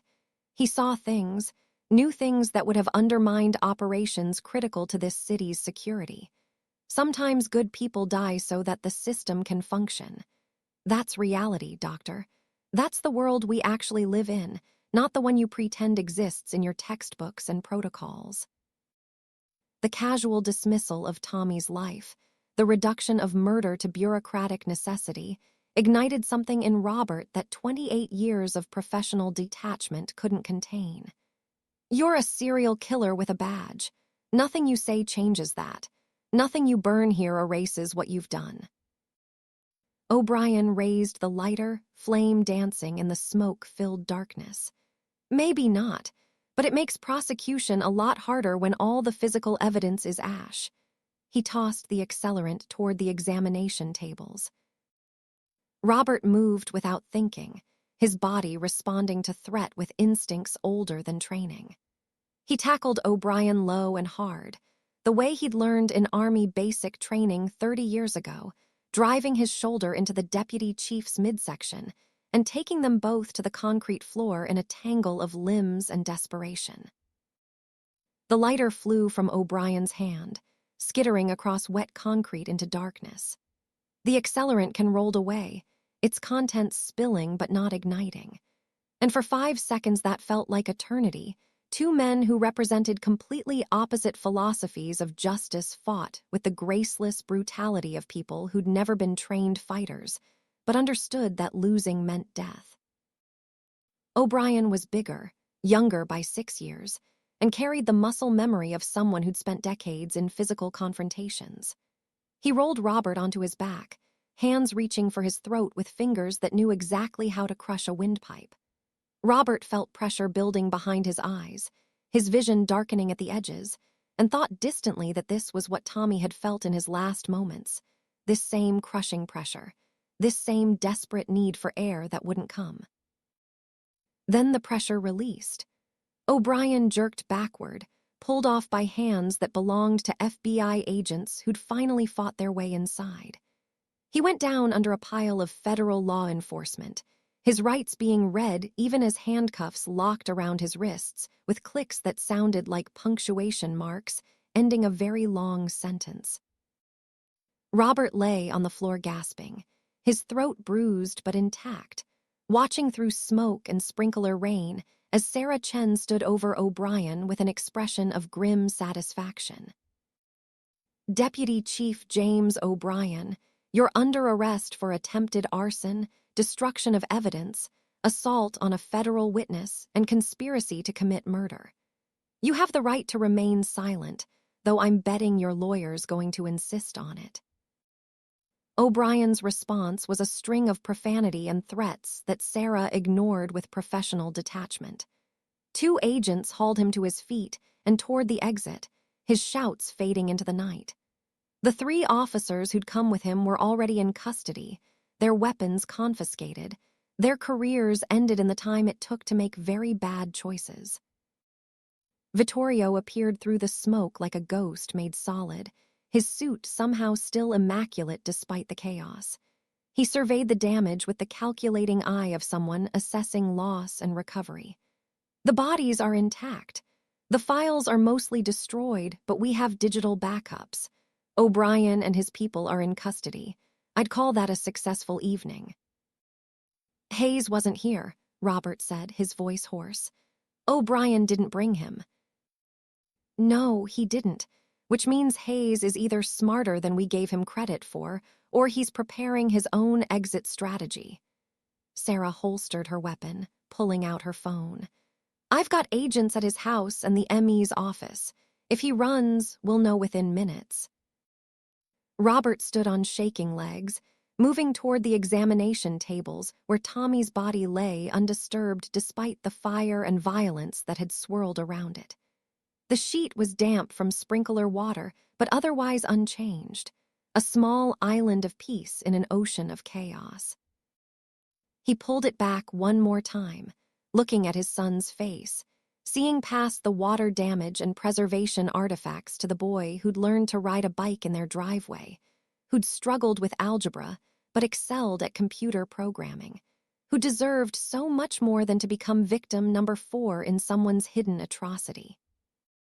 "I'm sorry, Tommy," Robert whispered. "I should have found you sooner, should have asked better questions, should have been the father you deserved instead of the one who was too broken to see what was right in front of him." The body offered no response, but Robert didn't need one. This wasn't about forgiveness or redemption or any of the neat emotional resolutions that people told themselves made grief manageable. This was about a father who'd finally found his son and was promising to make sure the truth of his death meant something. Sarah's phone rang. She answered, listened for 30 seconds, her expression shifting from tension to something approaching surprise. "Understood. We're on our way." She ended the call and turned to Robert. "Hayes didn't run. He's at the FBI field office in Government Center. Walked in 20 minutes ago and asked to speak with the agent in charge of the O'Brien investigation. Says he wants to make a full statement and is willing to testify." The revelation hung in the smoke, filled air like an answered prayer. "Why now?" Vittorio asked. "Because sometimes," Robert said quietly, "the weight of carrying evil becomes heavier than the weight of telling the truth." They arrived at the FBI field office 40 minutes later, Robert still wearing smoke, stained clothes, and bruises forming on his throat where O'Brien's hands had tried to crush the life from him. Hayes sat in an interview room, a paper cup of coffee cooling in front of him, looking like he'd aged a decade in the past 24 hours. When Robert entered with Sarah, Hayes looked up, and the expression on his face was something Robert had seen many times in his career. The look of a dying man who'd finally stopped fighting, who'd accepted what was coming and found unexpected peace in surrender. "Robert," Hayes said, "I'm glad you're here. I need you to understand what happened, not to forgive it. That would be asking too much, but to understand." Sarah set up recording equipment while reading Hayes his rights. The older doctor waived his right to an attorney, a decision that made the federal prosecutor who just arrived wince visibly. But Hayes was beyond caring about legal strategy. 18 years ago, Hayes began, his voice steady but hollow, "I made a mistake, a small one or so I thought. I had gambling debts, serious ones. The kind that get you visits from people who don't take no for an answer. O'Brien found out. He offered me a solution. One report, he said. One death certificate that listed accidental drowning instead of homicide. In exchange, my debts would disappear." "And you said yes," Robert said. "I said yes, because I convinced myself it was just paperwork, that the victim was already dead and nothing I wrote could change that protecting my family from my own stupidity was worth compromising my integrity once." Hayes's hands shook as he lifted the coffee cup. But once is never once.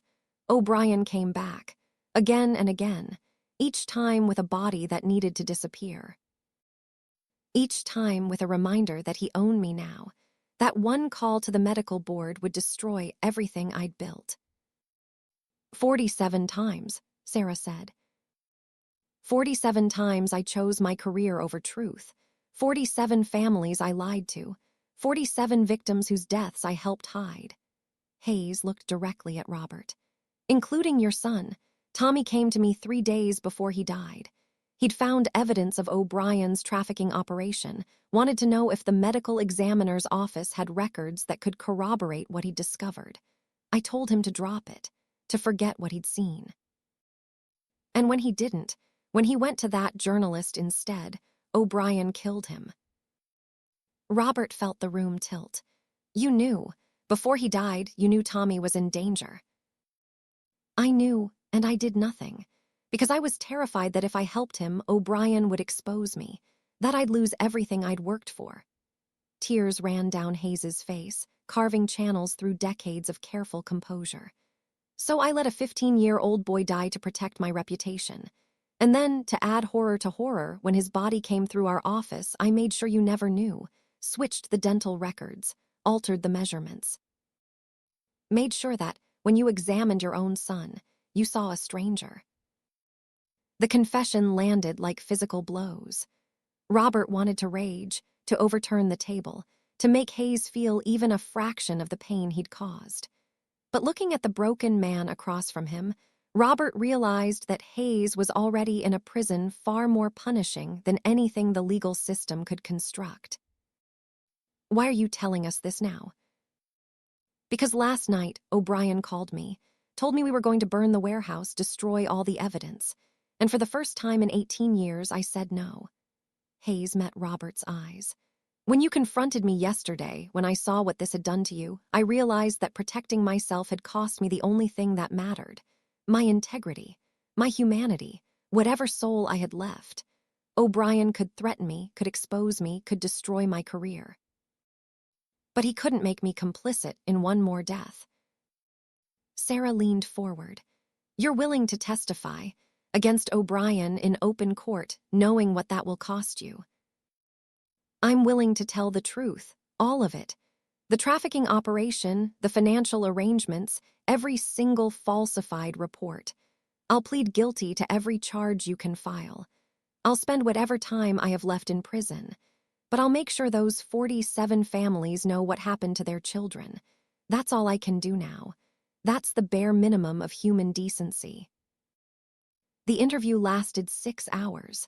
Hayes provided details that turned Sarah's 3-year investigation into an airtight case. Bank records, meeting locations, the names of everyone involved in the trafficking ring. By the time dawn broke over Boston, federal agents were executing search warrants across the city, arresting the corrupt officers and facilitators who'd made O'Brien's operation possible. Hayes was charged with 47 counts of accessory to murder, obstruction of justice, and conspiracy. The prosecutor offered a deal: full cooperation and testimony in exchange for 20 years instead of life. Hayes accepted without negotiation. 3 weeks later, Robert stood in front of a Senate Oversight Committee in Washington, D.C., raising his right hand to swear an oath to tell the truth, the whole truth, and nothing but the truth. The hearing room was packed with journalists, family members of the 47 victims, law enforcement officials who wanted to understand how one of their own had corrupted an entire system. The questions came in careful legal language, but the story Robert told was simple and devastating. How he'd examined his own son's body without knowing it. How the medical examiner's office had failed its most basic mission of speaking for the dead. How institutional trust had been weaponized to hide crimes that should have been impossible in a functioning democracy. Senators from both parties expressed outrage and promised reform. Laws would be changed, oversight increased, protocols revised to prevent this from ever happening again. Robert listened to their promises with the cynicism of someone who'd seen too many systems fail because good intentions couldn't overcome human capacity for corruption. But he also saw the families in the gallery, mothers and fathers who'd spent years wondering what happened to their children. They had answers now. Terrible answers, but answers nonetheless. The official reports had been corrected. Death certificates reissued. Burial plots purchased so that John and Jane Does could finally have their names carved in stone. In the 4th row, Michelle sat with David and Emma, the grandchildren Robert hadn't seen in 3 years. After the hearing, they found him in a corridor where Senate staff rushed past with important papers and more important deadlines. "That was very brave," Michelle said. "What you did, what you're still doing." "It was what I should have done 15 years ago." "Maybe, but you're doing it now. That counts for something." She glanced at the kids, who were studying their phones with the studied disinterest of teenagers forced to attend boring adult events. They should know about their uncle, about what really happened. Not now, maybe, but someday. "I'd like that, if you'll let me be part of telling them." Michelle's smile was small but genuine. "I think Tommy would have wanted that." O'Brien's trial lasted 3 months. The jury deliberated for 6 hours before returning guilty verdicts on all 17 counts, including murder, conspiracy, and racketeering. The sentence was life without possibility of parole, a phrase that meant O'Brien would die in prison the way his victims had died in water and blood and fear. Hayes pleaded guilty to everything, accepting his 20-year sentence with the quiet dignity of a man who'd finally stopped running from his conscience. But before he entered prison, he did one final thing that Robert never expected. He provided the location of 3 victims whose bodies had never been recovered, children who'd been killed early in the operation and buried in remote locations rather than staged as drownings. 3 families who'd searched for decades finally had graves to visit, names to carve in stone, closure that came 18 years too late but still mattered. 2 years after the convictions, Robert visited one of those graves on a cold November morning. It belonged to a 15-year-old boy named Marcus Chen, Sarah's nephew, the reason an FBI agent had devoted 3 years to infiltrating Boston PD and bringing down one of their own. Sarah stood beside the headstone, her face unreadable. "Thank you," she said quietly, "for everything you did, for not giving up. Thank you for believing it was possible to get justice inside a broken system." Is it possible, I mean? Or did we just get lucky that O'Brien made enough mistakes? Robert considered that question while cold wind moved through cemetery trees and carried the scent of approaching winter. I think systems are only as good as the people willing to fight for them when they fail. We got lucky, yes, but we also refuse to accept the easy answers. That has to count for something. Sarah nodded, placing a single white rose on her nephew's grave. "Marcus would have liked you. He wanted to be a medical examiner when he grew up, wanted to help people even after they were dead. Guess he understood what you do better than most." They stood together in silence, 2 people who'd started as strangers and ended as something approaching friends, bound together by shared grief and the slow, painful work of holding institutions accountable. Eventually, Sarah left, and Robert walked to the other side of the cemetery where Tommy's grave waited under an oak tree that was losing its leaves to approaching winter. The headstone was simple. Thomas Edward Martinez, beloved son and uncle, 1994 to 2009. But beside it, Robert had placed a second, smaller stone. One that listed all 46 other victims, names carved in granite so they wouldn't be forgotten, so their deaths would mean something beyond being entries in a case file. "Made sure they had names, Tommy," Robert said to the silent earth. "Made sure everyone knows what happened, who was responsible, what the cost of looking away really is. That's all I can do. That's all anyone can do. Remember and make sure others remember too."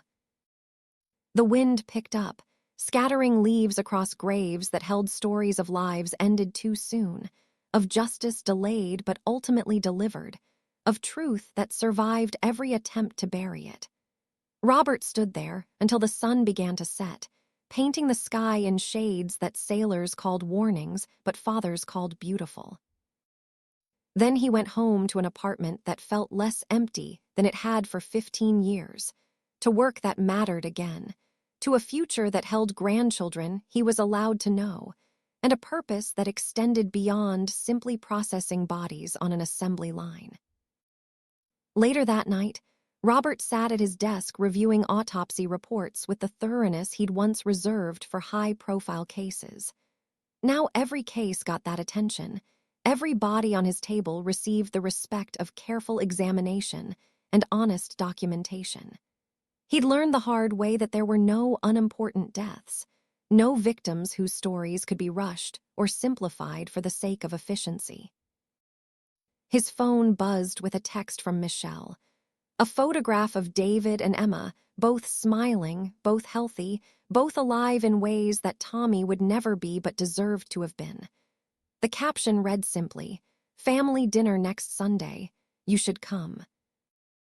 Robert replied, "I'll be there." And he would be, not as penance or obligation, but because he'd finally learned the lesson his son's death had been trying to teach him for 15 years. That being present mattered. That asking hard questions mattered. That refusing to accept easy answers mattered. That truth, no matter how painful, was always worth fighting for. Outside his window, Boston continued its endless motion, a city where good and evil mixed in proportions that changed daily but never quite balanced, where institutions could fail but also be reformed, where broken people could make things right even if they couldn't make them whole. And where sometimes, very rarely, a father could find his son after 15 years of searching and bring him home at last.